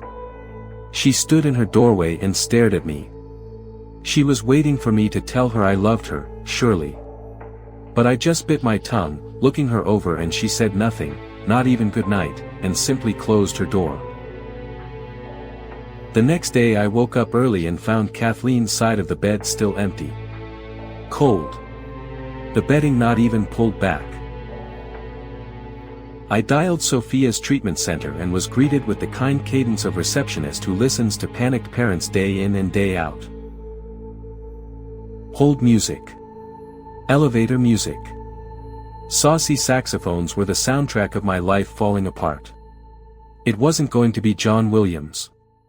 That's just not how life works. As reality cruelly unfolds, it likes to play little jokes like that to laugh along to your pain. Your life is falling apart, listen to this sax riff. Are you sure it's her? You see, she has a sister. Yes, we're certain it's Sophia. Thank you. I said quickly and hung up. It was my wife's phone. Stone cold and wet with dew. It was dead and I walked inside quickly to charge it. There would be something on there that would tell me what was going on. Texts to her best friend. Google searches. But it was nothing like that. I knew then why my wife was prophetic about Sophia's fate. Why she was so sure ever since our girls were born that Sophia would end up in a psych center. Wedding ring shining on her finger. From the flies and the stench, I knew she'd been dead for days. Just 4 days ago. Whew, telling gave me chills. But hey, we're just getting started. The next one's sharper. You'll see. I'm a government employee. I work in a research lab that develops experimental weaponry, primarily of the biological variety. I don't want to say much more than that, as this is already at massive risk of exposing my identity, but I will say that I'm not exactly an intern. I've seen things. I've studied things. I've created things. I created him. Or, better put, I recreated him. Confused? I don't blame you. If you're reading this, then you're well aware of the concept of legends and mythology, things that feed on our collective imaginations to grow more powerful, that live on our tongues as we utter their names and speak their stories, growing and evolving until they become a force of their own. Unstoppable. Unforgettable. When I received the assignment, I laughed. Give life to a legend. I remember saying to my boss, "You know April Fool's was 6 months ago, right?" She wasn't laughing though. I remember the way she took a deep breath, straightened her blouse, and sat down in the chair across from me. I remember the steeple of her fingers, the nervous twitch at the corner of her mouth, and the smell of cheap coffee gently steaming on the table between us. "Fear," she said carefully, "is a weapon more powerful than bullets and bombs. We need that right now." Needless to say, we didn't permit him his notepad when the experiments weren't running. In the time between, he'd sit alone in his small cell, hunched over in the corner with his head down.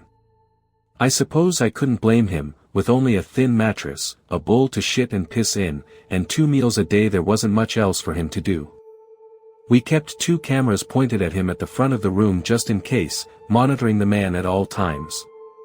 We even made sure to cycle the guards, on the off chance he managed to coax one into becoming sympathetic. Hell, thanks to some clever genetic work on the part of my science team, he rarely even needed showers, so he was virtually always under lock and key.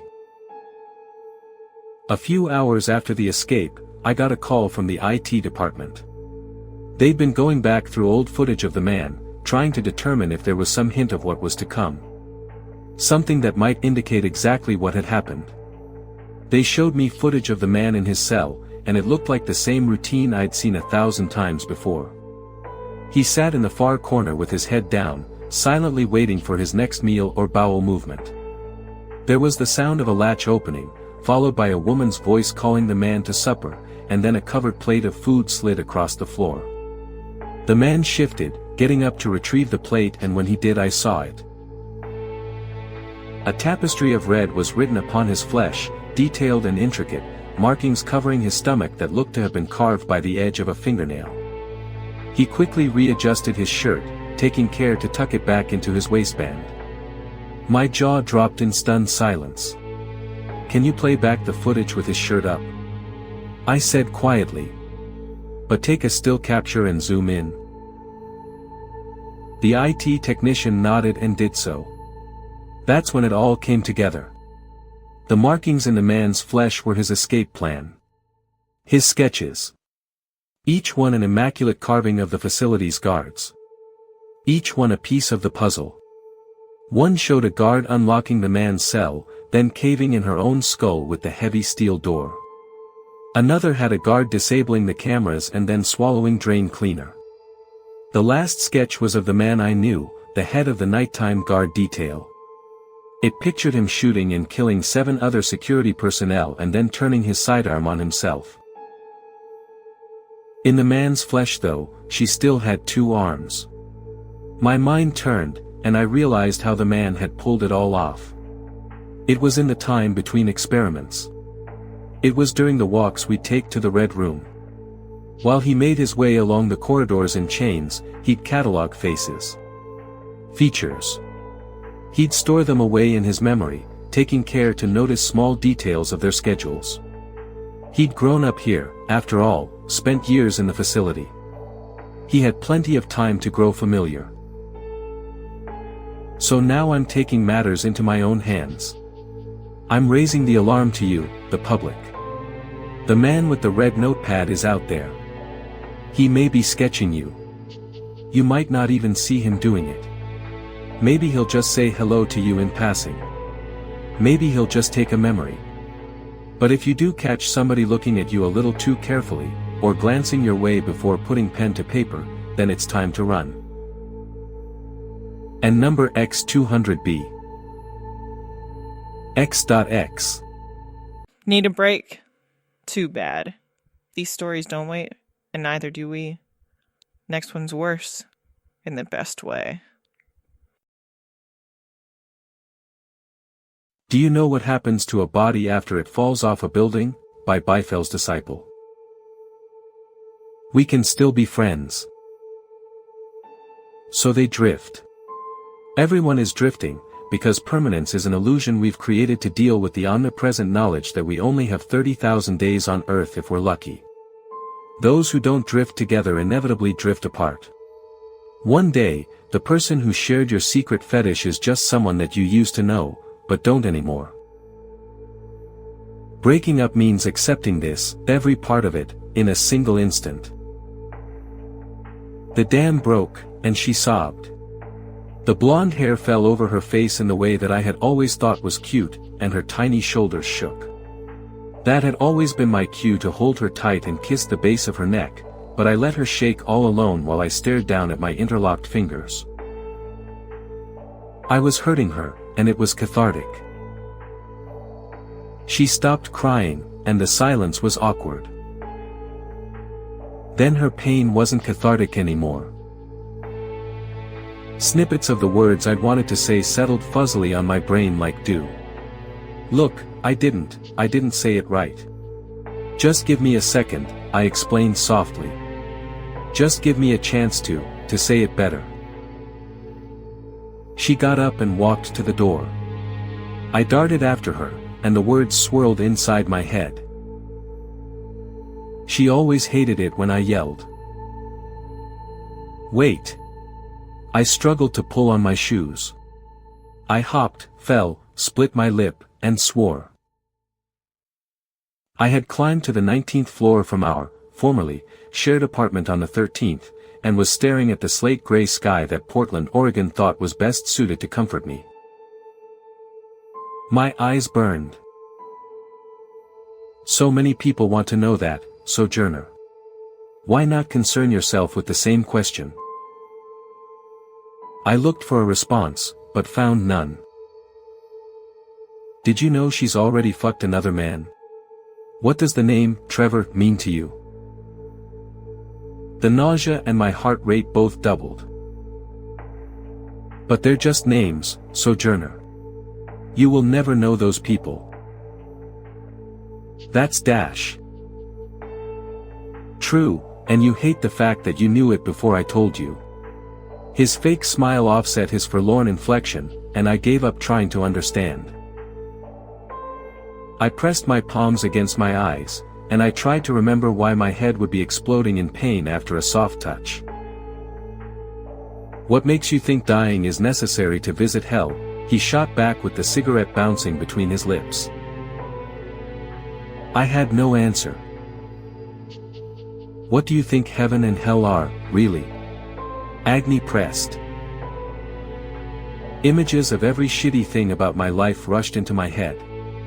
Rat hole apartment, a boss that saw me as a meager tool for generating money, a mom who I knew didn't care, and an ex-girlfriend who defined happiness as never talking to me again. Heaven is never feeling anything else, ever. Pain bounced around my head like a ping-pong ball as I wiped the tears from my eyes. Agni narrowed his gaze. And hell? I turned my head away from him. Hell is feeling everything, all the pain, all at once. He burrowed his cobalt blue eyes into me before plucking the cigarette from between his lips. Then tell me, oh Muse, what is the difference? The man slowly rubbed his palms across one another, precariously pinching the end of his cigarette between two knuckles. What if I told you, Sojourner, that the only difference between what you love and what you hate is choice? He didn't point to either door, but I simply understood that he meant the one on the right. I saw her frail, sobbing form beyond the door, shaking like a dry leaf in a hot storm. I reached out to her. Wait! Agni yelled, dropping his cigarette to the ground as he blocked my advance with an outstretched arm. This is a changing door. Once you go in, you can never come back. His voice was strained. What has been done can never be undone. I stared in agony at my screaming mother, understanding innately that she could neither see nor hear me. I didn't realize that I'd been crying until I heard my own gurgling voice. Is she in hell? The image beyond the door shifted to a broken body lying on a gurney. It was so shattered that several moments passed before I realized I was looking at myself. Well, Sojourner, which door do you choose? Rising panic made my head spin. I don't want either. I hyperventilated. I mean, I want parts of both. Agni shook his head. It doesn't work that way. My breathing quickened. Well, I don't know the full story.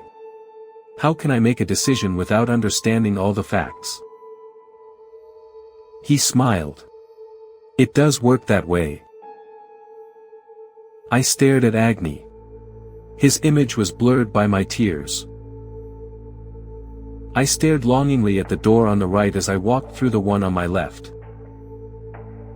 Skin-shattering pain wrapped me like a blanket made of hurt. Tiny pinpricks of agony licked every crevice of my body as icy fire shredded nerves I had thought incapable of feeling so much.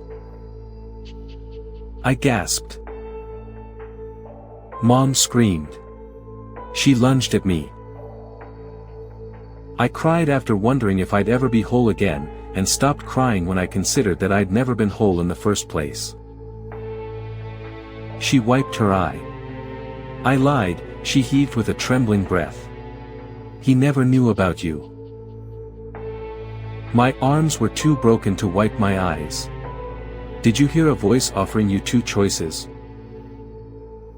She looked out at the gray sky morning and nodded. FB. Watch. Something's still listening, and it wants more. Next story. Just don't say its name. The Man I Met While My Wife Was Having Emergency Surgery Changed My Life Forever, by Hyper Obscura. What's going on? She mumbled. I panicked. I could tell by her condition that it was serious. She'd lost a lot of blood, and she looked pale and unfocused. All I could think of was the worst-case scenarios. Death, stillbirth, both of the above. Her gaze was far away, like she had problems staying conscious, and I finally snapped into action, lifted her up, and ran frantically to the car. She's 8 months pregnant. I sobbed, please, just save her. Please, please, please. Calm down, sir, some faceless nurse said, we're gonna do everything in our power to save your wife. But you have to calm down. You need to help us help her. Thank you, sir, the faceless nurse said, please, sit down. I'll get back to you as soon as we have some news. Sit down. Sit down. All I could think about was to scream, lash out, hit something, make the pain on the inside manifest on the outside instead, and they wanted me to sit down. I knew it wasn't their fault. I knew I had no choice. But still it felt so pointless. I hate not being in control. Hate feeling useless. Hate having to wait for someone else to fix it. I slouched down and buried my face in my hands. I couldn't believe this was happening. Not to us. Not now. My mind was racing, and it was always the most ridiculous, insignificant notions I got hung up on. Like how I was gonna miss work. I had a major presentation in a couple of days. Important stuff. Or how disappointed my parents would be if I didn't become a dad. Or how I dreaded calling Darla's parents to tell them the bad news. Hospitals, man, he chuckled, the lovely scent of misery and death. So invigorating. I immediately saw red. I wanted to take a swing at him so badly, but something inside me held me back. I can't explain it, but it was like I knew it would be a horrible idea. I stared at him with wide-eyed shock and anger. How the fuck did he know? Was he here when I brought her in? Why hadn't I noticed him before now then? What was all I could muster, how the fuck? He chuckled, I know everything, Nick. I know that right now Darla's dying. She's losing too much blood. They can't stop it.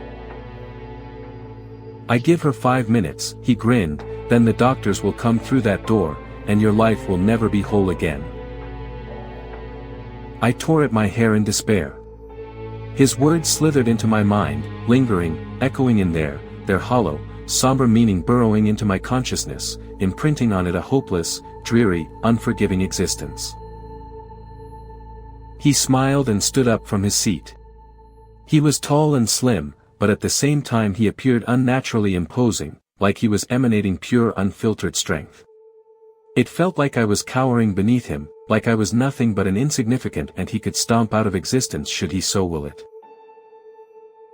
A life for a life, he reached out his right arm, your wife's life, to be exact. I just stared at the hand. What the fuck did he mean, a life for a life? What the fuck was going on here? Who the fuck was this guy? Who? I asked, who will you take instead? Who? I demanded. Attaboy, Nicky, he laughed, you won't regret this. You might even thank me one day. I laughed. And cried. A wholesome, wonderful combination of the two. She was alive. She was well. I'd never been happier in my entire life. But then a thought occurred to me. A dark thought. And I muttered, I mean, the son, I whispered, a son. I'm not crazy. I'm not insane.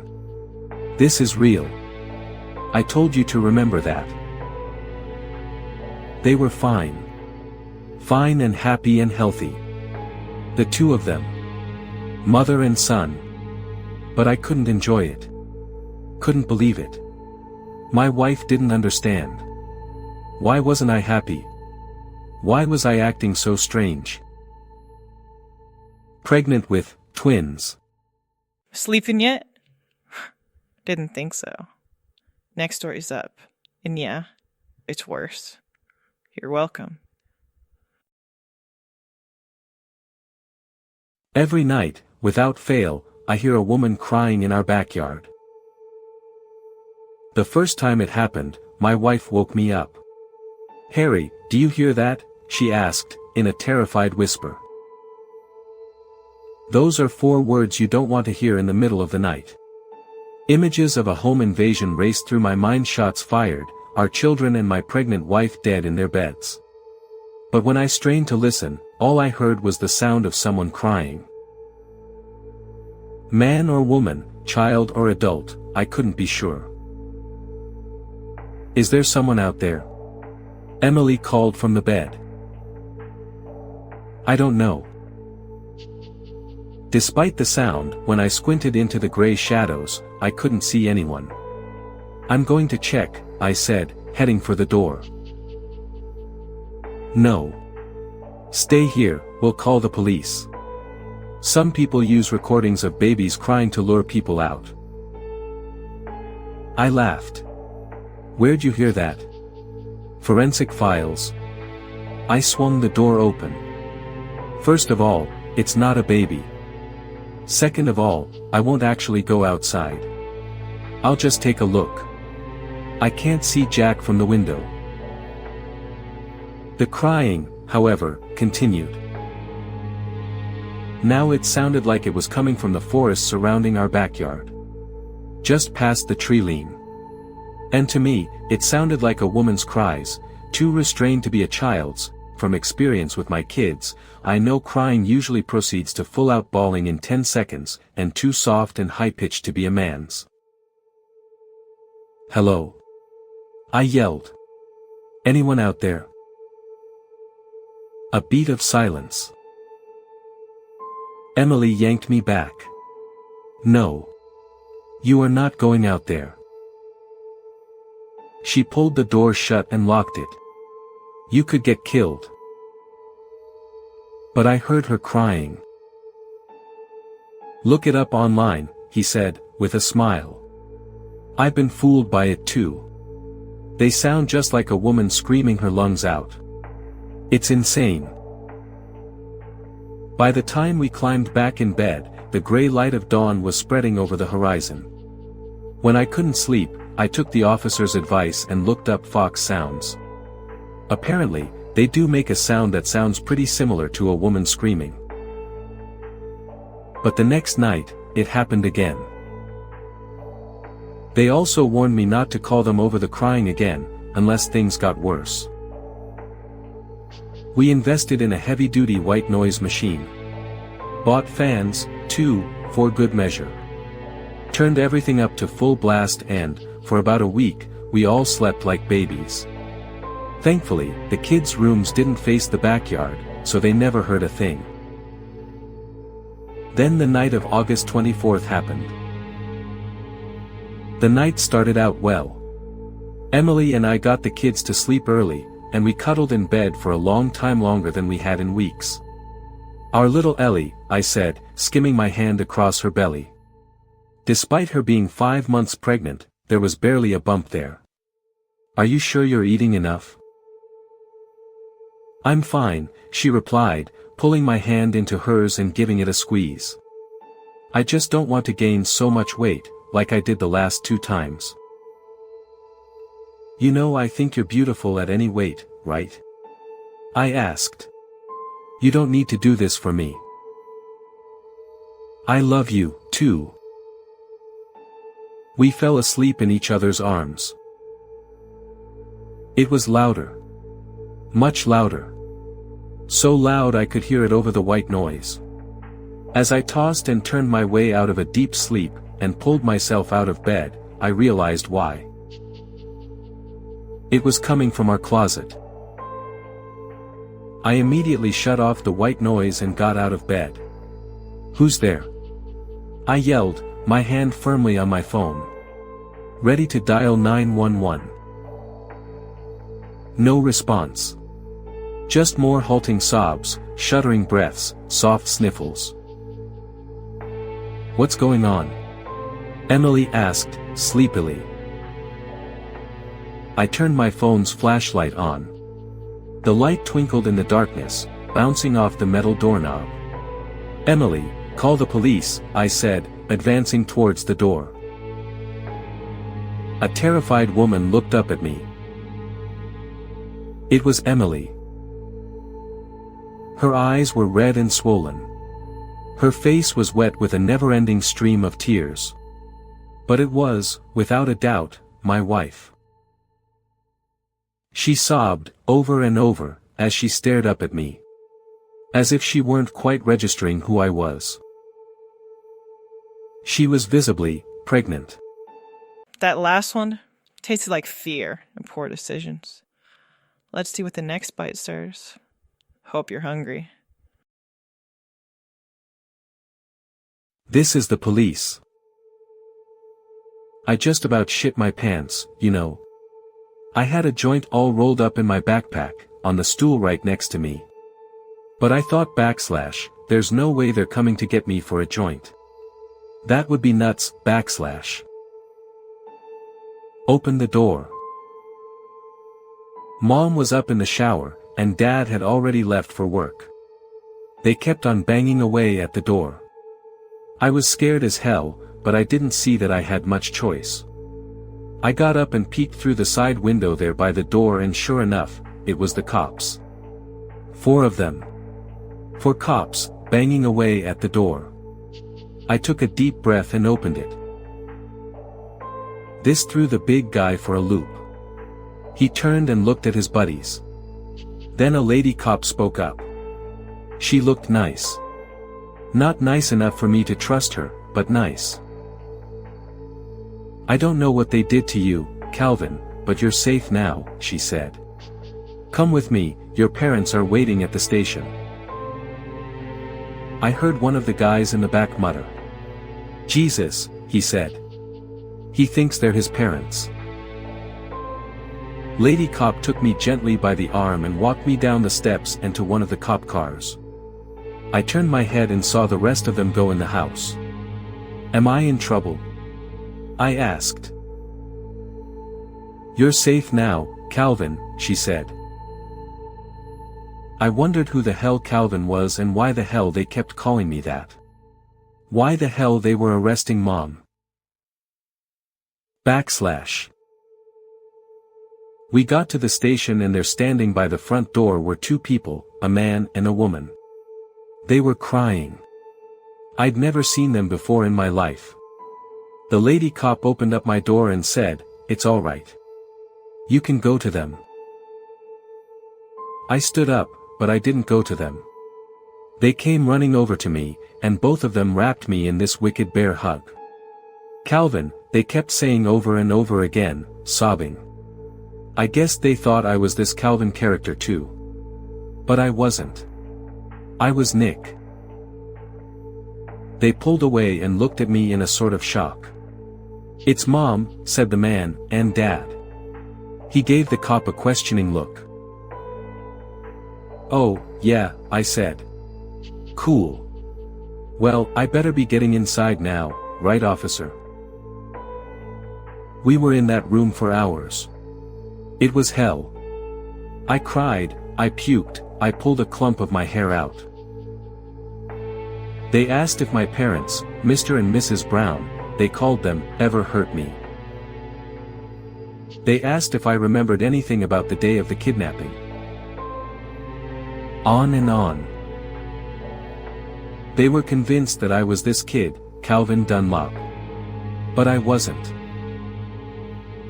"Look," I said, at the end of my rope. "You guys screwed up, big time.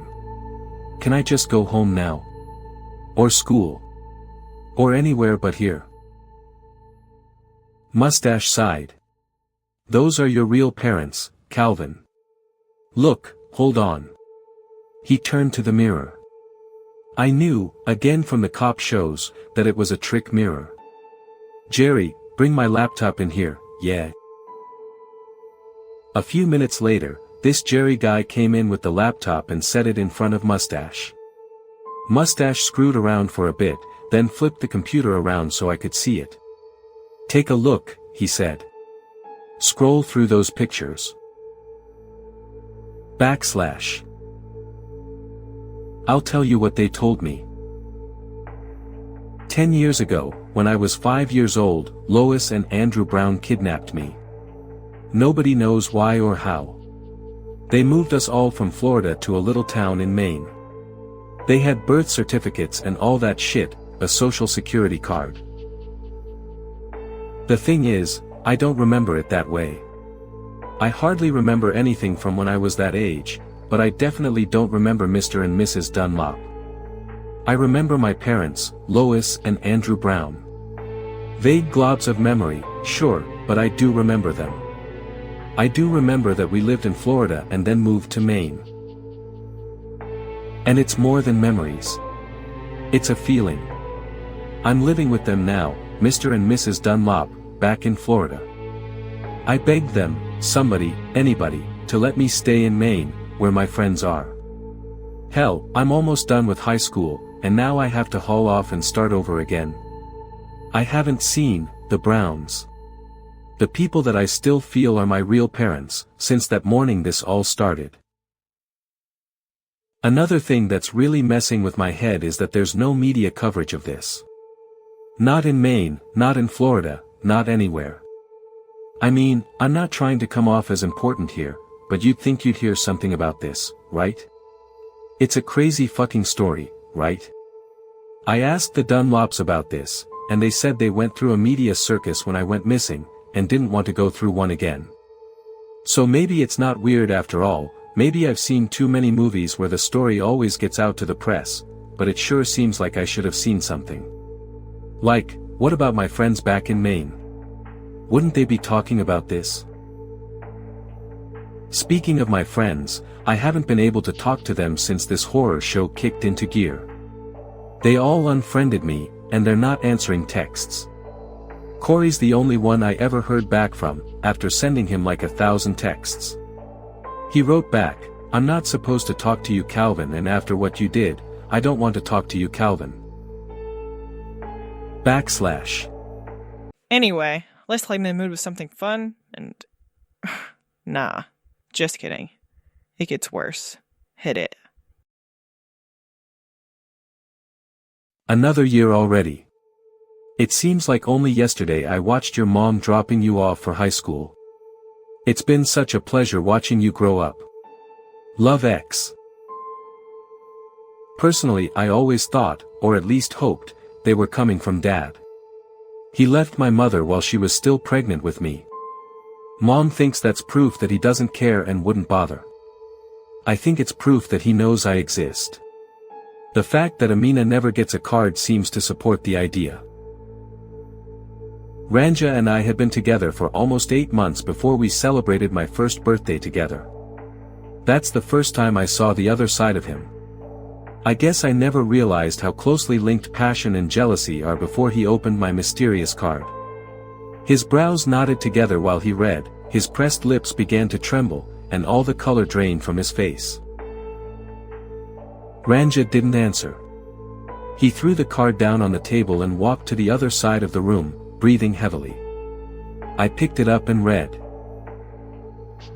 When I looked up, Ranja was standing on the opposite side of his living room, just glaring at me. "Well?" he asked. "Explain yourself." Me? What did I do? The space between us closed more rapidly than I was comfortable with. I took a step back, but that only brought him closer, trapping me against a wall. What followed was the worst argument we've ever had. He refused to believe me when I told him it might be my father, and I got a glimpse of the person the message warned me about. I told him he could check with my family, but he seemed to think they would lie to protect me. We managed to avoid talking about it for a few days until one morning when Ranja triumphantly slammed a piece of paper on the table. I don't know how Ranja did it, but I was staring at my father's death certificate. Have you ever felt a lifetime of hope shatter in a few seconds? It's like being conscious of your own death. Your body keeps moving and you can feel it go, but there's no one inside anymore. And then the argument started again, but my heart wasn't in it anymore. I couldn't explain who was sending the letters. I could barely even talk, and he took my silence as an admission of guilt. He didn't understand that I wasn't hurt because I lost my father. You can't lose something you've never had. I was hurt because I lost every possible future with my father in it. I lost him dancing with me at my wedding, and carrying my future kids on his back. I lost him telling me that he never stopped thinking of me, or loving me, even if it was only from afar. And all I gained in return were threats, insults, and the unsettling realization that a stranger really had been following me my whole life long. Now Ranja was laying it on the line. I could either trust him, or the letter writer. He demanded to know why I would throw away the life I was building for some creep I'd never met. How could I possibly take care of myself without him? How could I find another man as good as him, when even my own father didn't want me? If my life was a movie, then things would have gotten better after that. I would have stood up for myself and learned to live on my own terms. But I was scared, and I was alone, and I thought that someone who said the angels wept for me would never dare blaspheme the object of their love. I thought I could be strong when he hit me or pulled my hair. At least he didn't leave. My mother would have been lucky to have found a man like Ranja. And for the next year, I hated myself for spending my whole life waiting for a fairy tale that would never come true. Until my birthday came again, and I finally found the will to leave. It wasn't what the card said that convinced me, just a benign, generic well-wishing straight off the shelf. It was where the card came from, because this was the first time there had ever been a return address. And now, as the hour gets cold, and the shadows stretch long into the corners of your room, it's time. Yeah. Chew the spooky violin. But seriously, this next one? Even I didn't sleep after hearing it. I've claimed something coming from you. What? Just because I sleep in a coffin and collect cursed dolls? Among other things.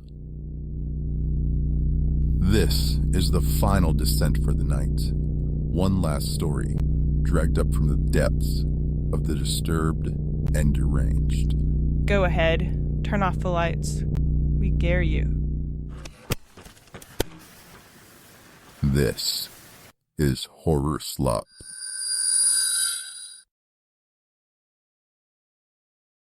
I haven't had a real girlfriend in years, but I recently started dating Allison, the new barista at my usual coffee place. I found myself getting lonely while everyone's staying at home, and she always managed to brighten my mornings.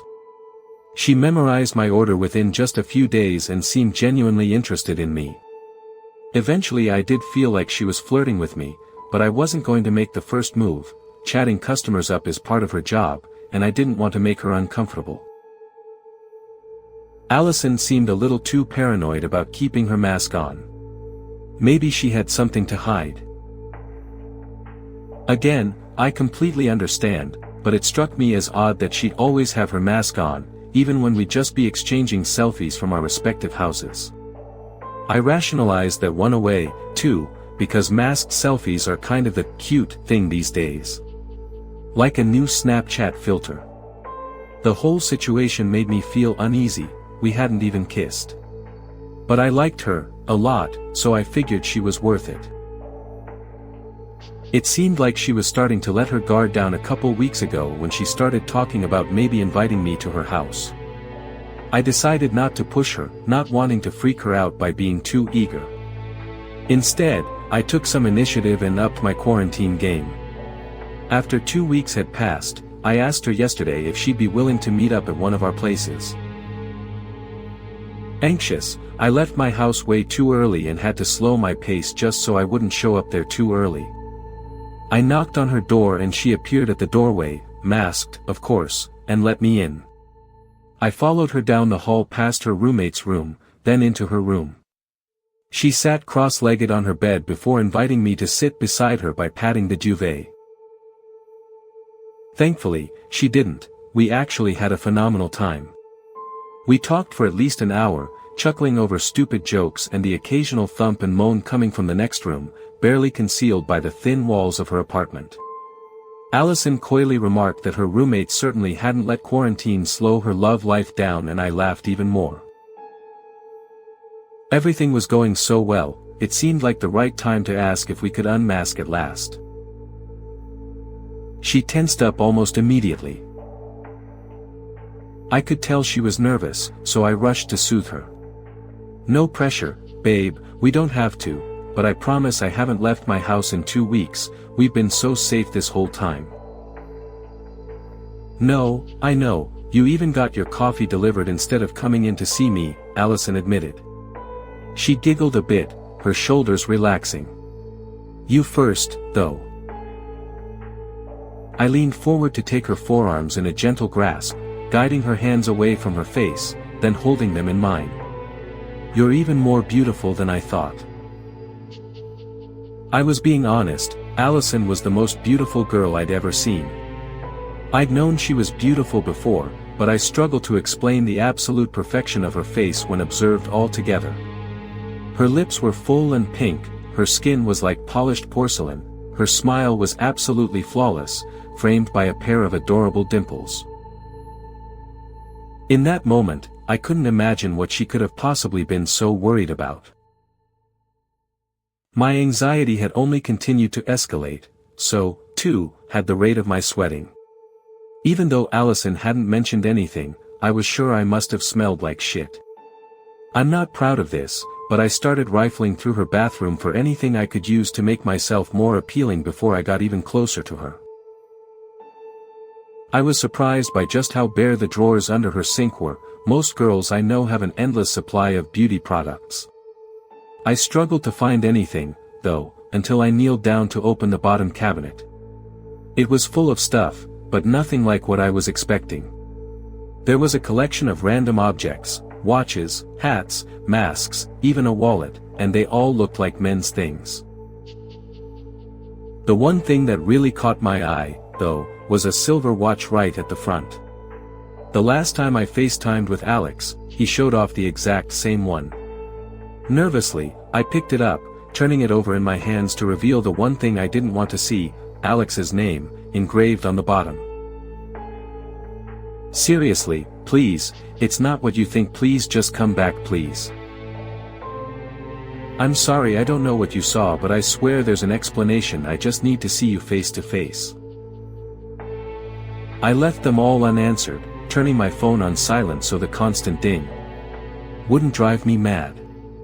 I made the walk back home in record time, fueled by nothing but pure rage. I slumped on my couch and fought the urge to text Allison back.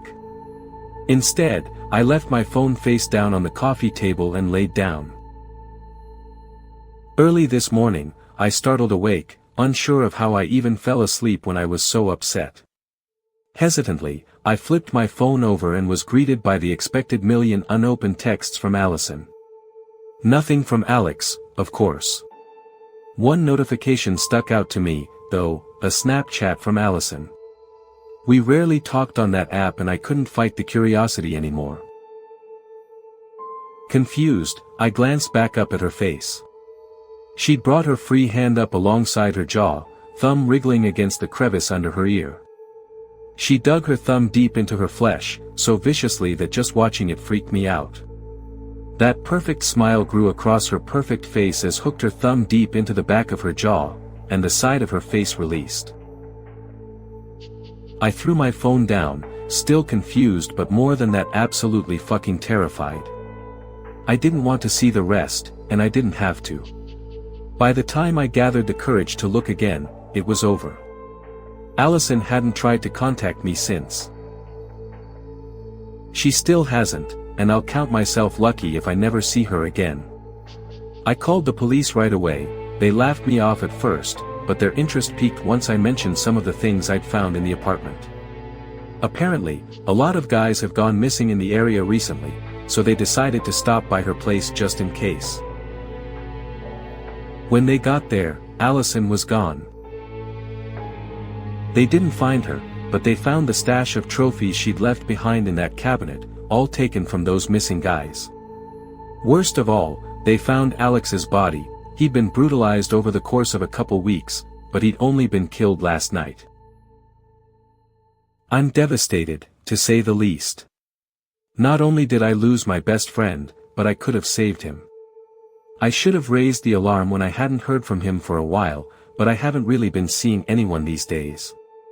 Not only that, but I know now that the sounds I laughed off last night were not what Allison said they were. 10. And there you have it, dear listeners. One final scream, echoing into the void. Yeah. Void screams, eternal darkness, I did it. Can I eat now? We're still on air, Roxy. Oh no, just the spooky FCC is gonna haunt us for breaking the mood. If you enjoyed tonight's descent into depravity, don't forget to like, subscribe, and what does he always say? Stab that bell icon like it's your ex possessed by a demon, and leave a comment telling us what story made you question. I have choices. And if you survive the night, we'll be waiting. Same dat time, same that crypt. You're the reason we have complaints, you know that. You're welcome.